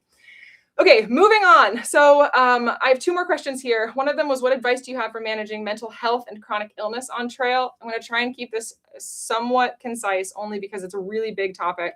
But I did want to briefly touch on it because it's one I see all the time, and it's one that I get really frequently. So really quickly, if you do not know, about 2 years ago, I went through all this kind of health stuff, and I had a preliminary diagnosis for POTS, which is a pretty common condition. It's called postural orthostatic tachycardia syndrome, and that has led me down this whole rabbit hole of health stuff. So yeah, beyond that, I've also dealt with anxiety and depression for many years, and then last year I found out I have ADHD, so that's been this whole other kind of thing that I'm dealing with. So my advice for anybody who's maybe going through a similar situation of finding yourself, as I have been going through, is similar in many ways for mental health as well as for chronic illness, but I'm going to touch on them separately, just because there are some differences. So as far as mental health goes, I think if you are dealing with anxiety or depression when you are on trail, I think it's very helpful to try and figure out where that's coming from. If it's coming from a place of, I don't want to be out here, or I'm not enjoying this, or I'm afraid, or whatever. I think that making sure you don't ignore those feelings is really important, because they are valid, and I think trying to push through some of those feelings and just say to yourself, I'm supposed to be out here, I'm supposed to like it, or whatever. I think that can be, it can make it a lot worse, So really taking the time to kind of acknowledge and allow yourself to feel those things when you are actually out on trail is really helpful. I think on the flip side, if you are feeling anxious and depressed because you maybe can't get out and go backpacking or hiking, say you're recovering from an injury, or whatever it is that you're going through, I would, my advice, having been in that situation before, would be find ways in which you can get outside in a way that's extremely gentle on your body and extremely gentle on your mind, because those trails are going to be there. The mountains are going to be there. You're going to be able to get out and go backpacking again. So it's really about just getting yourself into these really gentle modes, not pushing yourself to do something if you're not physically ready to do that, but just allowing yourself to kind of enjoy that time outside, and find the ways in which you can be outdoors if you can't be out hiking and backpacking. And then I think with chronic illness, I would say that this is where it's very similar to mental health, in the sense that I think it is super helpful to give your hiking buddies or your hiking partners as much information as you are comfortable sharing about what you might experience and what you might need on trail. So when Rainer and I first started hiking and backpacking together, I was dealing with really bad chronic migraines, which is something I've had for many years. And I also knew that I had anxiety and depression. And we kind of talked about it. It was Rainer and Abby and I just said hey, I might, if I start to be in pain, if I start to feel a migraine come on, I'm going to have to stop. I'm going to have to take this medication. I'm going to have to potentially just be done for the day, And I gave them all that information ahead of time. I felt comfortable enough sharing that. I'm not saying you have to share your whole medical history with anybody, but whatever information you feel comfortable sharing with your hiking partners is going to be super helpful, so that they not only know what to potentially expect, but also how to help you. The same goes when after I had this preliminary POTS diagnosis, when we went backpacking with Eric Hansen, who, shout out to Eric Hansen, he's the greatest dude. We love you, Eric. We love you, Eric. But when we went backpacking with Eric Hansen, we were doing a really hard hike. And I was I might get really dizzy. I might faint. I'm that's a concern I have. I am going to need to take longer breaks. I'm going to need all of these things. Not only do I physically not feel well when certain symptoms come up, but it also emotionally is really troubling for me, and I might get really emotional. And I just gave him all of that information, and then he was really great about just being cool, if there's anything you need, let us know. And we talked about that ahead of time, and vice versa for him. In a similar situation, if he was experiencing something, he would have told us, and we would have all been able to kind of align on that. So I think as far as managing chronic illness on trail goes, be really honest with yourself about what you need and where your hard barriers are, where your hard limits are, and then share as much as you feel comfortable sharing with your hiking partners or hiking buddies, so that they know what to do should something arise. Any questions about that? It's kind of I know that's super surface level for a pretty deep conversation, but yeah. Any questions about that? Is it a huge expense to not have employer paid healthcare? Yes. Yes, it is. Sweet. Yes. Having open conversations with your hiking partner is absolutely key. Yeah, 100%. Perfecto. Okay, good deal. Yes. Oh, yeah. Someone says also important to Sleepy Tinksy says important to let your hiking partners know about any physical health concerns like allergies. 100%. I would say that any illness that you have, you should treat exactly kind of like an allergy. Like if you're carrying an EpiPen, I hope that you're telling the people you're hiking with like where your EpiPen is and what you're allergic to. It should kind of be the same thing with any chronic illness you're dealing with. Like Rainer knows where my migraine medications are kept. He knows what I'm like carrying on me. You know, he knows that I'm going to have sticks of element for when I need sodium, which is like a POTS thing, you know? So yes, definitely make sure they know anything like that. Lindsay says, make sure you hike with someone that won't rush you or leave you behind. Cosign. Oh my gosh, absolute cosign. Oh yes, 100%. I don't know if you all have ever heard the phrase an FU break. I'm not going to say the actual word, but we refer to FU breaks as when you are behind your hiking buddy and then you catch up to them and they wait for you and then you catch up to them and then they immediately start hiking again. The reason it's called an FU break is because that person got a break while they waited for you and you didn't. So do not ever FU break anybody, please. Please never do that. Yes, making sure that they don't leave you behind. This is another great one just around conversations. You know, when Rainer and Eric and I have hiked together, I've told them like, at times I'm going to need to go slower. I don't want you to wait for me to break. I simply want you to have me within your sight. You know what I mean? So I'll be like, as if you turn around and you wave at me and I wave back, then like, you know, everything's good. If you turn around and wave at me and I like put hands up like this, you know, things are not good and you need to wait, you know? So as long as I'm within their sight, that is what I have asked for. But do not just assume that people are going to, you know, want whatever. It's really important to like, yeah, communicate on that for sure. Okie dokie. Sweet.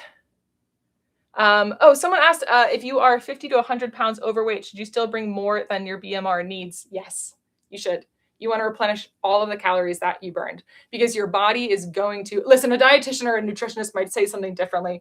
I don't want to like counter what someone else is going to say, but from what I have learned, what I have read, and what like when I've talked to people about this, you want to replenish all of the calories that you are burning on a hike because your body is going to continue to kind of burn calories when you return. You do not want to bonk. You do not want to crash. Maybe you can bring like more if that is comfortable for you, but you do not view hiking and backpacking as like the actual act of doing it as a time in which you should be cutting your calories. It's just not safe. Okay, sweet. Dooba-dooba-doo. If you're with people, hike with them, period. Oh, that's Rainer. Wow. Great advice. Yeah, 10 out of 10. All right, coolio. Fantastic. All right, I'm going to move on to my last question. So I don't think there are any additional questions about, right? Did I miss anything? The discussion was happening around like mental health and other things. There was a side discussion in the chat about coffee. Oh, and I was trying to remember your favorite trail coffee was. My favorite trail coffee was, I think it was Cascadia Coffee Roasters. Sadly, they are out of business. No! I know, right? I know. I got an email from them and they were like, we stopped making the coffee. So second would be definitely Verve. I mean, not even second. I drink Verve all the time. Verve is great. Northern Boundary Works is also really good. But yeah, Cascadia Coffee Roasters went out of business. Well, then all hail Verve and Northern Coffee Works. All hail Verve. Fantastic. And Death Wish if you want that. Alrighty, groovy. Oh, I never got my friendship bracelet from you. Oh no, Chris, send me an email. I still have some. I can send you one. Send me an email. I'm really sorry about that. Okay, groovy. Random question, but do you recommend active spectrum sun hoodie? I've never used it, so I don't know. If it's a sun hoodie, maybe yes, but I don't know. Okay. Final question that I have before I open it up to any questions you all have. I thank you for being here for a full hour and a half so far. So this is a massive question that I see from people, which is simply, what is your number one piece of advice for backpackers? So my number one piece of advice for backpackers kind of varies. I think that if you are coming back to backpacking after years away, you know, say you backpacked when you were a teenager and then you are coming back to backpacking now when you're in your 40s or whatever. My number one piece of advice for you would be to treat yourself like a beginner. not only has your body likely changed, gear has likely changed, and it is very easy for us to remember what we were capable of and think that we should be able to just immediately step back into that. And that's just not realistic. And it shouldn't be the case, that is our bodies obviously change, and what we're comfortable with and what we're able to do changes as well. For me, even when I take an entire season off of backpacking, like when I take the winter off, for example, coming back, that first hike of the season is always so much harder than I expect it will be. So even if I do something easy, even if I'm like, oh, I haven't backpacked in 4 months, I'll do something easy, I still find myself being like, has this pack always weighed this much? Like, has it always been this hard? Like, what am I doing? So especially if you're taking years off, be super, super gentle with yourself. I think a great way to kind of assess what you should step into, like how you should start essentially, is that if you know that on a day-to-day basis, you can easily walk, say 6 miles, say you're like an active walker and you're walking 6 to 10 miles a day, pick a backpacking trip that is like half that, So choose something that's like a 5-mile trip and just see how that feels. Because it's going to be hard no matter what. It's not just about the walking and the hiking. It's also about the weight you're carrying, the just general discomfort of being out somewhere different. So yeah, go gentle on yourself if you're coming back to backpacking. If you are, and also keep in mind that some gear does have a shelf life. So if you are backpacking and you pull out like your gear from 2 decades ago and your water filter has just been like sitting in the bottom of some plastic bin, chances are good it's not good anymore. Chances are good that probably it dried out. If it's a hollow fiber filter, it's probably dried out. It's probably not going to filter out bacteria anymore. So it's probably not going to be super effective. If you have a rain jacket that's been like balled up in the bottom and it's a jacket that has a treatment on it, you're probably going to need to retreat it. So just keep that in mind that some gear has a shelf life. And ideally you're like treating and caring for your gear every year. But if you're pulling something out of storage, just make sure to give things a quick refresh and a glance before you take them out in the wild. Alrighty, if you are a brand new backpacker, if you are like maybe this is your first backpacking season, which actually if you are a brand new backpacker or if you've never been backpacking before, let me know in the chat. I'm really curious how many people here are maybe new to backpacking. But my advice would be that if you're a brand new backpacker, be really comfortable with not knowing things. You're not expected to know stuff. Nobody is born knowing how to backpack. It's just not the case. So every single person that you encounter on trail has been a beginner at some point. So being comfortable with not knowing something, being open to learning, really sort of looking at the people around you as the experts, even if they're maybe not, and sharing knowledge is going to be super, super helpful. And then also keep in mind that there's no one right way to backpack. And the regulations and sort of the recommendations are going to vary depending on where you live in the world. So Tucker's awake. So like the way that I backpack and what I carry is going to be very different than what someone who lives in Georgia, for example, like what they're using to backpack with, and what their regulations are. So keep that in mind as well. Be super open to not knowing something, be open to asking questions and receiving feedback. That's really like the absolute best thing that you can do. And then the other thing I'll say is that there's this, like, we talk about this kind of bell curve, I think, of knowledge, where when you're first starting out at something, you don't know anything, and you know that you don't know anything. And then when you do it for a little while, you start to realize you know some stuff, and you feel like you know everything there is to know. And then when you've been backpacking or doing whatever activity for a really long time, you come down the other side of the bell curve, and you realize that even though you have a ton of experience, there's so much that you don't know. My recommendation would be to get to the other side of that bell curve as soon as possible. Like get through that mental space of being like, I know everything there is to know about backpacking. I'm an expert. Get through that as quickly as possible because there's so much to learn, even if you're super experienced. I know that for me personally, I learn so much from new backpackers. Like people are just getting into backpacking. A lot of it is like things that I just didn't even know to look up that have changed, but they're researching it right now. And I'm going, oh, I had no idea that has been updated or changed or whatever. So definitely be comfortable not knowing stuff and try and no matter how experienced you are, get comfortable with the fact that you're going to be learning from people regardless of their experience level. Sweet. Coolio. Okay. That's my advice. I'm checking the chat here. Those are the questions that I had written down to answer that I just got through. So if you have any additional questions, now would be the time to ask them. I know there was one that I said I was going to answer later. There was one about menstruation, I think. I'll just take a quick look. There was. Yeah. Menstruation question. Okay, if you think you know everything, you still have something to learn. 100%. Absolutely. Cool. You recently relocated to Western Washington. Did you and Rainer Golden settle down in an area with a lot of hiking opportunities? If so, will we see more hiking, camping videos in the near future? Yes, Rob, you will. We have one that's currently in edit. One that's currently in edit.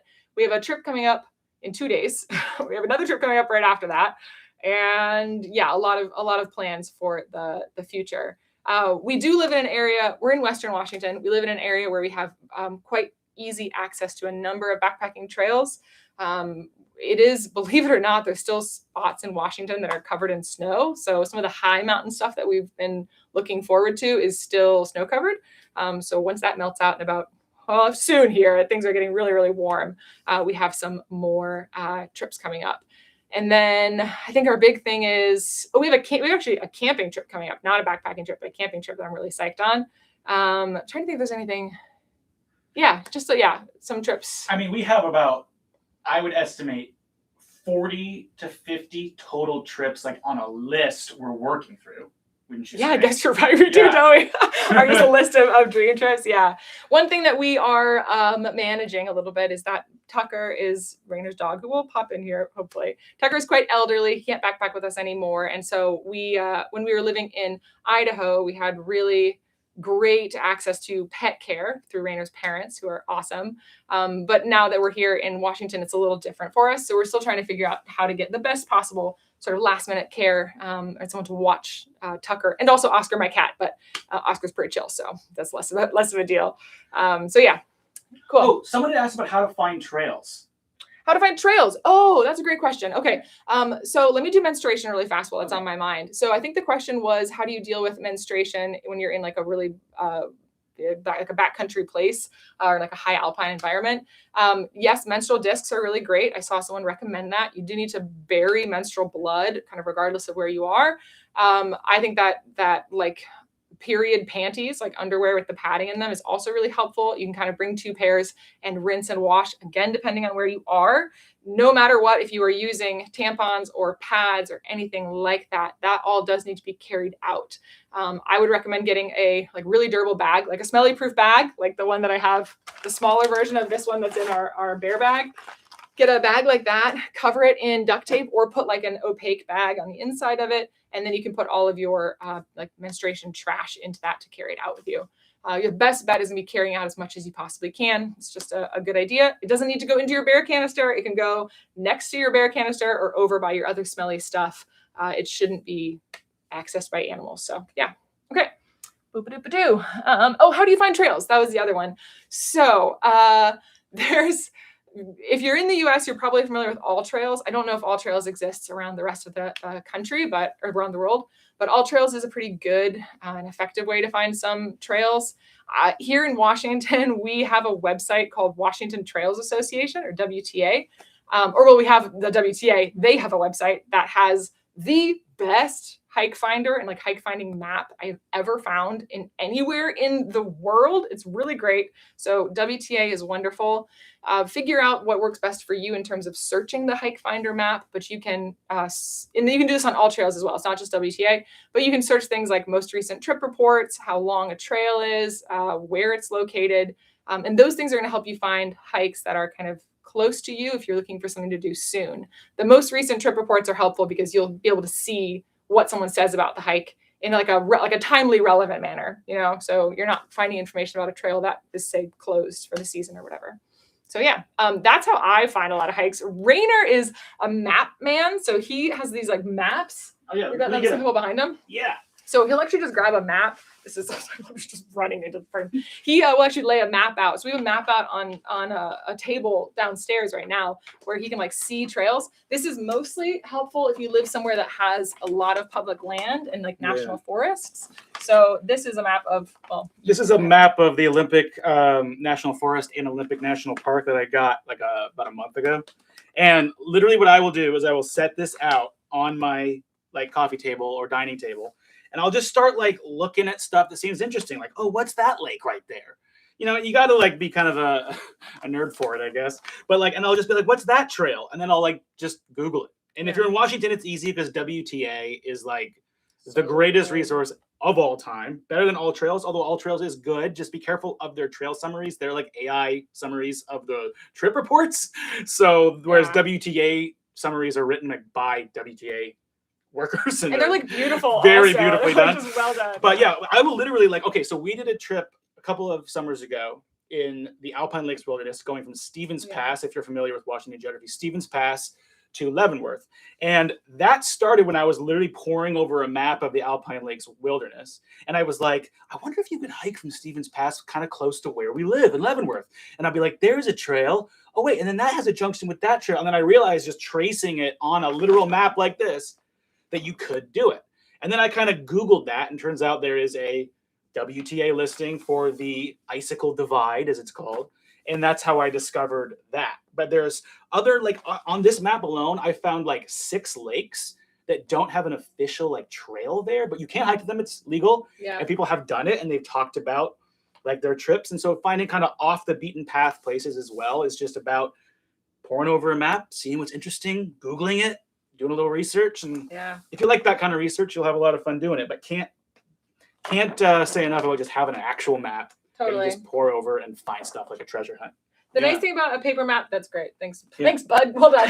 I'm sorry. I'm like, I don't know. So the great thing also about having a paper map is that you can oftentimes find like connecting trails, like Rainer's talking about. So sometimes if you're looking at even WTA, All Trails, even Onyx, any of those apps, they're going to give you like a most popular trail, and it might include different connectors. If you go to a paper map, you can actually see where, oh, these trails connect up with each other. So you can kind of make your own route a little bit, which is particularly useful if you live in an area that has a lot of interconnecting trails. Yeah.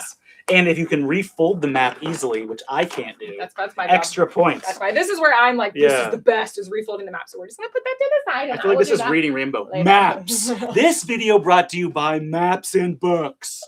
Oh my god, so loud. Anyway, okay, cool. That's a great trails question. Any other questions? I don't know if there's, I know we are almost at 2 hours on the live. So thank you for being here. Any other spot or questions here? Let's see.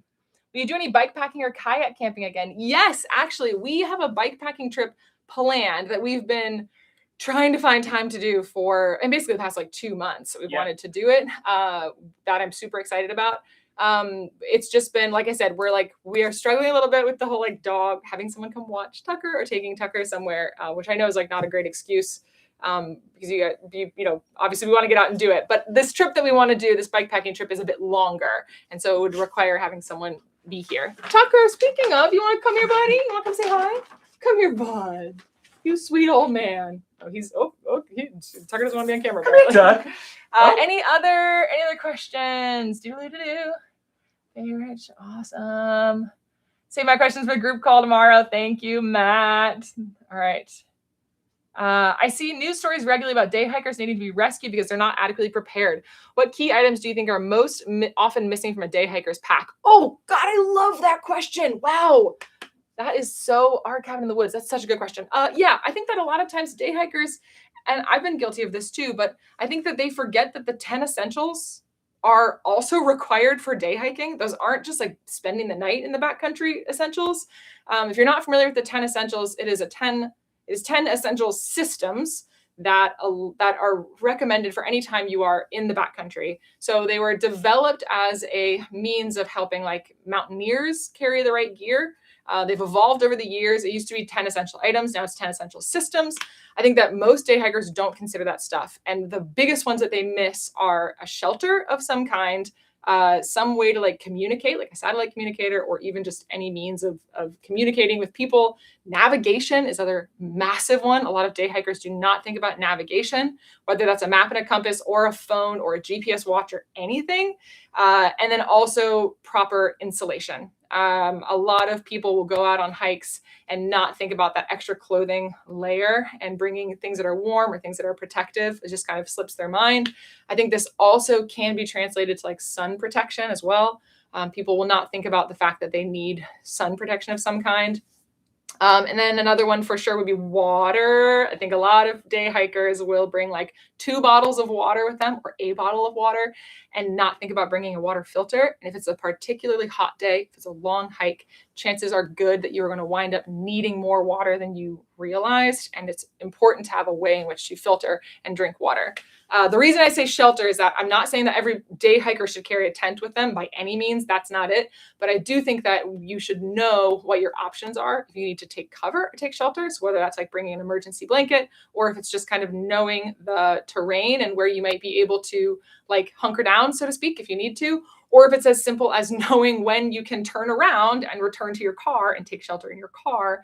It's a lot of these like essential systems have to do with just knowing what the plan would be if something goes wrong and being able to properly execute that plan and make that decision before it gets too late. So yeah, those would, I think, be my answers. The water one is a really big one. Rainer and I have frequently been on hikes before where we have, I wish it wasn't as frequent as it is, but it is, where we've been out somewhere and we've walked by people, especially like in the desert. We've been in Arizona. We walked by families or groups of people where people are wearing like jean shorts or jean pants and are shirtless, you know, carrying like a little plastic water bottle that's empty a mile from the trail in on something that's like 5 miles long. And we'll hear somebody say something like, oh, I should have brought water, or like, oh, I guess I should have brought sunscreen. That worries me a lot, I think, because people just don't anticipate or don't think about the fact that being out hiking can be very dangerous. And so having not only knowing like how to protect yourself, but having a backup plan in case something happens is really important. Hope that answered that question. Okay, anything? Is platypus filter better than Sawyer? I love my Sawyer filter and I would not change it for the world. So that's my answer to that. All right, living in the desert, seeing tourists set out with just a Walmart water bottle is insane. Yeah, I agree with that for sure. Let me see if I just saw this, your video with Sawyer and the Water Women motivated me to regularly contribute to their foundation. Oh, so cool. Are you doing more trips or work with Sawyer? Actually, yeah, we've been in conversation with Sawyer about doing an additional trip or doing another trip with them. Sawyer is currently doing some really cool work. Oh, I'm not sure how much I'm allowed to say about this.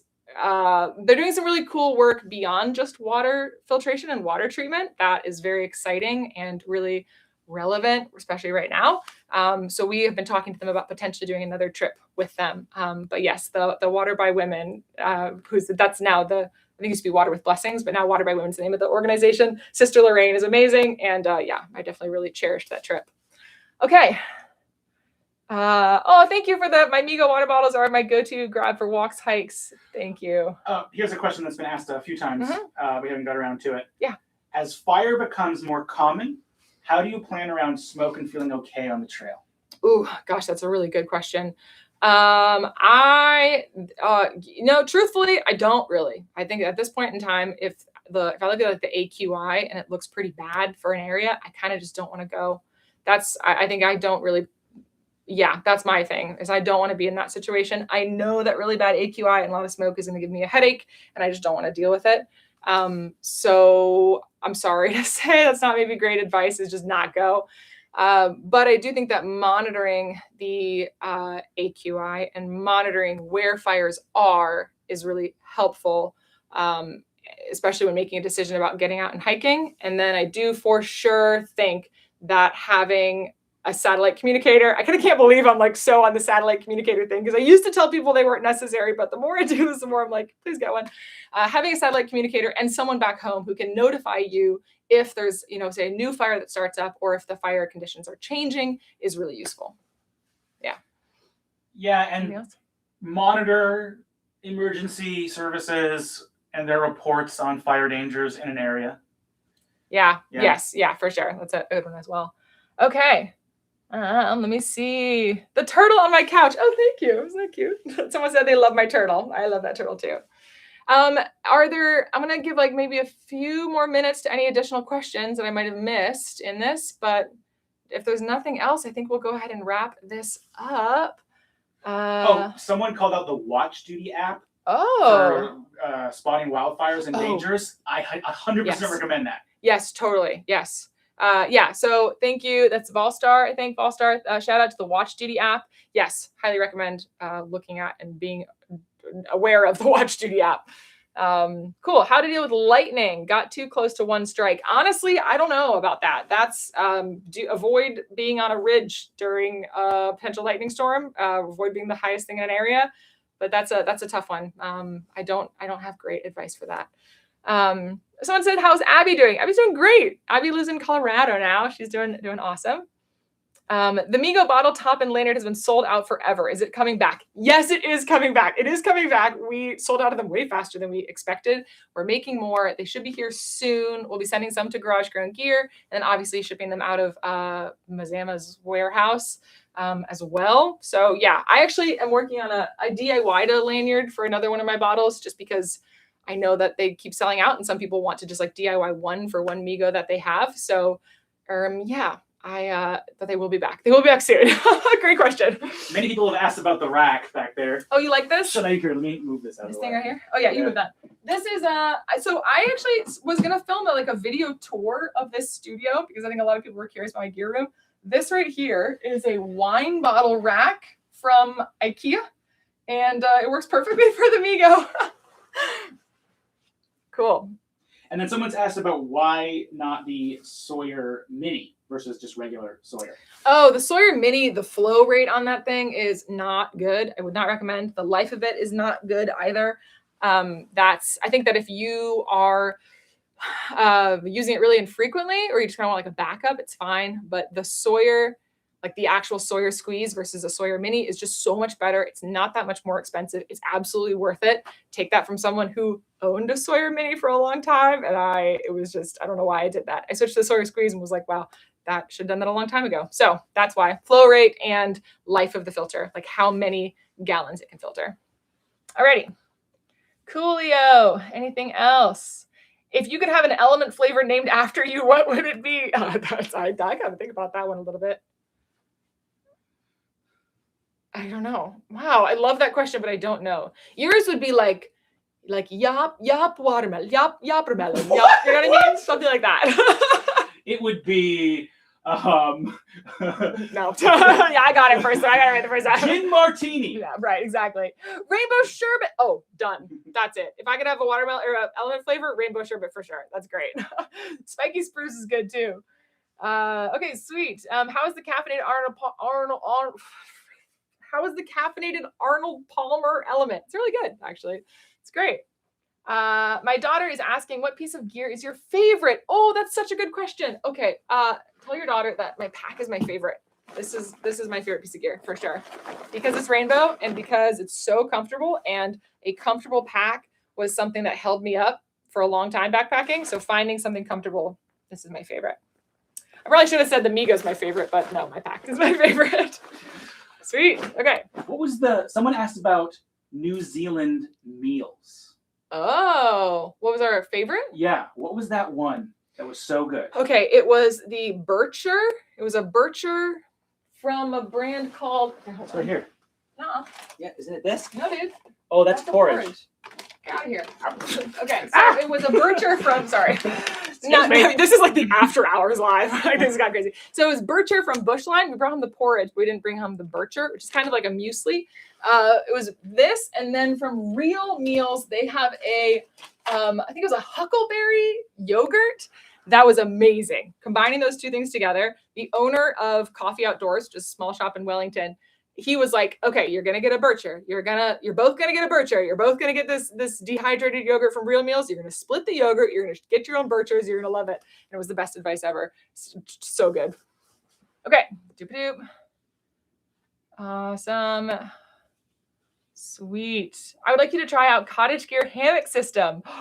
Okay. I actually have a hammock system in this bin back here that I'm going to use on a trip soon. That is from a Cottage brand that was custom made for me. I've had it for months actually, and I haven't been able to take it out. So that's coming soon. You're right. I set it up in a park a little while ago and was like, wow, this is incredible. So I'm really excited to try that. So coming soon, hammock gear again. All right. Yes, the entire rack behind me is IKEA. Do you all want to see a tour of this at some point in time? Is that a video we should make? If you want to see how I've organized my somewhat chaotic gear wall, it's like half gear organization, half just like dopamine decoration. So if you want to see that, let me know. I don't know how to explain it. It's just chaos. So yeah. Okay. Oh, wow. Yes. Awesome. All right. Have some problem with my socks. Oh, I really like Darn Tough socks a lot. And then also Tough Cutie. are these, but yeah. And smart. Oh no! I was Bro, in the face. yeah, you did. Sorry. Okay, is this a set or your living room? It is both a set as well as my like office hangout room. So it's a functioning room. Like I use it for planning trips. I use it for like, drawing stickers, for responding to messages. I use it in all those ways. But it's also where we film. It's also where all my gear is stored. Like 100% of my backpacking gear is here. So yeah. Anything else? Needs a garland of Coolacloths. Wait a second. Can you not see the garland of... Oh, you can't see the garland of Coolacloths. There's a Coolacloth garland up there. That's so funny. Wow. I'll share in a community post that. We should do a tour of this space. It's pretty fun. Okay. Awesome. Can we get a restock of that shirt? Oh, this one? Yeah, sure. Yeah, why not? Yeah, I'll do that at some point. I got to update it a little bit, but yeah, I'll do another restock. I love this shirt. Okay. What is your favorite mid-layer? Currently, my favorite mid-layer is an alpha fleece hoodie from Sam Bob. I love Sam Bob fleeces. They just fit me so well. They're so comfortable. I had a microgrid from Sam Bob, and now I switched. I've become kind of a gram weenie about certain things, because now I feel like if my pack is light enough, I feel more comfortable and I sleep better and I'm happier. So I switched over to an alpha fleece from them. Mine is the Pride edition from this month. But yeah, the alpha the alpha fleece from Sam Bob. That's my favorite mid-layer. Rainer's favorite mid-layer is the Patagonia R1 Air. Correct. That's his favorite. My second favorite mid-layer, I think, would be... Sky Goat makes a really great microgrid as well. Sky Goat's another brand that makes an awesome microgrid fleece, so highly recommend that. Oh, and shout out to Melanzana as well. Yeah, Melanzana makes some awesome stuff. We have a couple Mellies too. Okay, sweet. What is your preferred sunscreen? I really like Sunbum's face screen, but there's another sunscreen I've been using from a brand called this one, from Aloe Up. This is another sunscreen I've been using. If you can see that, I really like this one too. Yeah. Okay, sweet treat. What do you use if you're allergic to wool? Synthetics are great. There's some really great synthetics, or I think there's hemp. Some hemp clothing is acceptable for hiking, but yeah, that would be my synthetics are awesome. Okay. Are you taking a trip with Pam or Abby this year? Love seeing those too. Oh, I love those guys.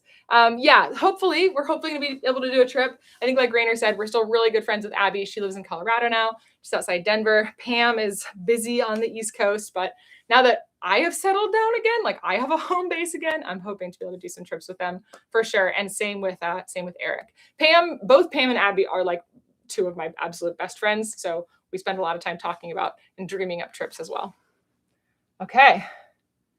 Oh my gosh, after watching you and Pam do Old Rag, some friends and I did it last year. Oh my gosh, still recovering. Honestly, still recovering from that hike. That hike is emotional. It's just really hard. Okay, let me see if there's anything else. Where's the green carpet from? Oh, the green carpet is also from IKEA. This was Rainer's choice of carpet. This is a kid's carpet that's meant to look like grass. And he was like really adamant about us getting it. So yeah. Okay, coolio. My daughter Iggy will be 9 next Sunday and would like to know what piece of gear should get for her birthday to make camping more fun for her.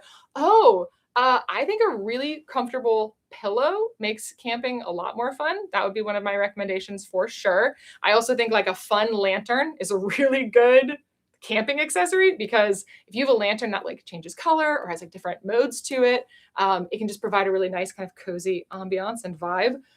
So I really like having a cozy lantern and a comfortable pillow. And I also think that good camp shoes or special socks of some kind that like let you take your feet out of your hiking shoes and put them into your like good camp shoes feels really nice. And then a pair of cozy socks when you go to sleep, really good. Some folks are also suggesting string lights, cozy fairy lights. String lights, yeah, cozy fairy lights for sure. Yeah, so not just a lantern, but string lights. So like my Luminade, boom, this thing. I love stringing up my string lights. Also, there is something about stringing up string lights at a campsite that just makes it feel more like you're settling in, which can make me overall feel more comfortable at the spot.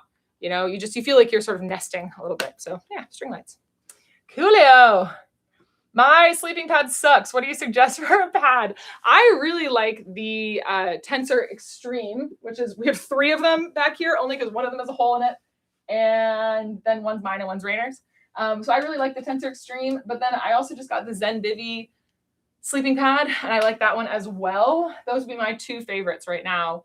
I would say the Tensor Extreme and then the ZenVivi like ultralight sleeping pad. But I'm trying to think if there's anything else. You just got a new, oh no, you haven't yet gotten a new sleeping pad. Rainer's on the, well, I'm saying too much. Rainer's on the hunt for a new sleeping pad right now. Okay, cool. Why Tensor Extreme versus all weather? Truthfully, it's just that I already owned an old Tensor Extreme. I already owned an old Tensor. I got the Tensor Extreme, and for me, the weight difference wasn't enough to justify getting the all weather. And I like the additional insulation of the Tensor Extreme and the comfort of it for sure. So it was mostly just that like I had that sleeping pad, and that's the one that I've been using. I think that the all weather is really great as long as you aren't going to need that extra R value that you get with the Tensor Extreme. We do actually backpack in like the dead of winter, so I do need that at some point in time. And then the ZenVivi, the R value on that is I think like 4 or 6 or something like that. So it's pretty low, but for me it's been perfect. So yeah. We haven't talked tents at all, but favorite tent right now? Favorite tent right now, far and away, is the Nemo Hornet Elite one-person tent. I adore that tent. I love it so much.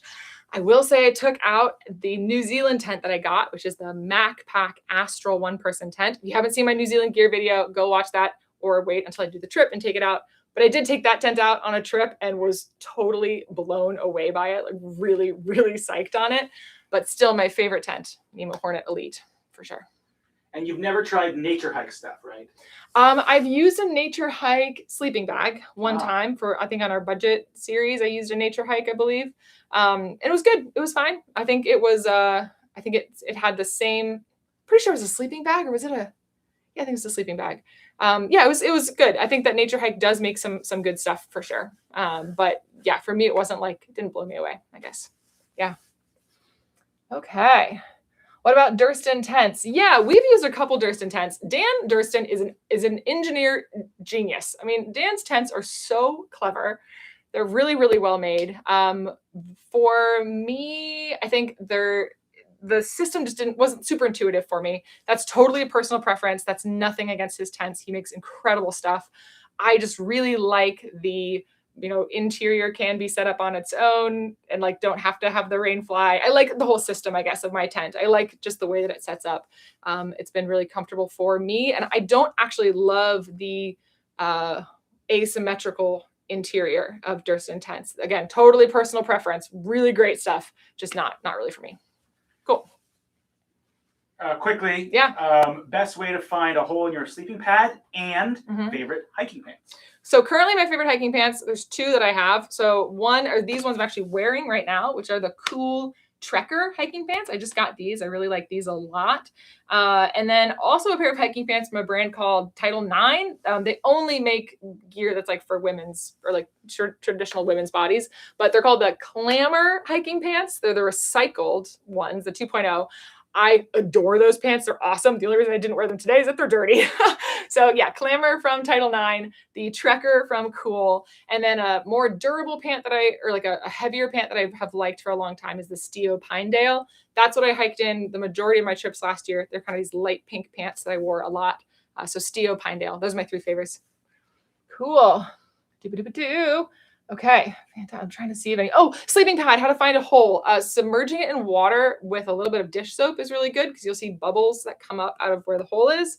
That is the most effective way that I have found to find a hole. Aside from that, I don't know. I got really lucky one time. My sleeping pad had a hole on it. I kind of like looked around and I could find the hole. But yeah, if you can't find it, definitely submerge it in water, like a big bathtub. If you need to get your sleeping pad repaired, like say you have a Thermarest sleeping pad, if you send it into Thermarest to have them repair it, they will essentially do exactly that. They will fully inflate your sleeping pad. Oh, I forgot to say that. Fully inflate your sleeping pad, submerge it in water with a little bit of dish soap, and you'll be able to see the bubbles come up. But if you send it to Thermarest, they're going to do essentially the same thing. They have this big vat of water, and they like submerge the sleeping pads to find the hole, and then they patch it. So yeah. Okay. Any good way to find a hole in a pad while on trail? So I did a backpacking trip with a friend of mine a couple years ago, and I had a hole in my sleeping pad. I was near a lake, so I actually submerged it in the lake and luckily was able to find the hole and get it patched. That's kind of the best bet. Aside from that, it's honestly just use your eyes. You can sometimes do this thing where you like shine a headlamp through the back of the sleeping pad, and depending on the material of your sleeping pad, you can sometimes see where the light shines through more and find a hole that way. I've never had much luck with that, but I've heard that that's a method. How do you patch it? Most sleeping pads will come with a patch kit, so you use that. Okay. Amazing. Awesome. I don't think there's any more questions here, so I'm going to go ahead and wrap this up. Thank you all so much for staying with me for this full 2 hours and 10 minutes. This has been really, really awesome. I will try and include everything that we talked about, including gear recommendations, in the description of this video or in like a community post follow-up. And yeah, I've loved getting to talk to all of you. If there's anything that I missed, if there's something I talked about and you have your own advice, please feel free to hop into the comment section of this video once we've posted it, and you can write anything you want there. And yeah, this chat will stay up on the video. So when we actually replay the video, you'll be able to still see the chat, but the comment section will be now what is open for the rest of the video. We're going to try and get Tucker in here really fast before we say goodbye. Tucker, come here, buddy. He's just gotten so used to not being allowed on set when we're filming. So come here, come here, Tucker. Oh, here he comes. Oh, here comes the man. Yeah. Hello. There's the buddy. Hello, we love you. There's Yes. the All right, good sweet y'all. boy. Thank you All right, so y'all. much. We will talk to you later. And yeah, stay tuned for maybe a video on this gear wall since people seem really curious about it. Thanks, y'all. All right, bye, y'all. Bye. Good boy, Tucker. Good boy, Tucker. Oh, wait, how do I... Okay, there it is.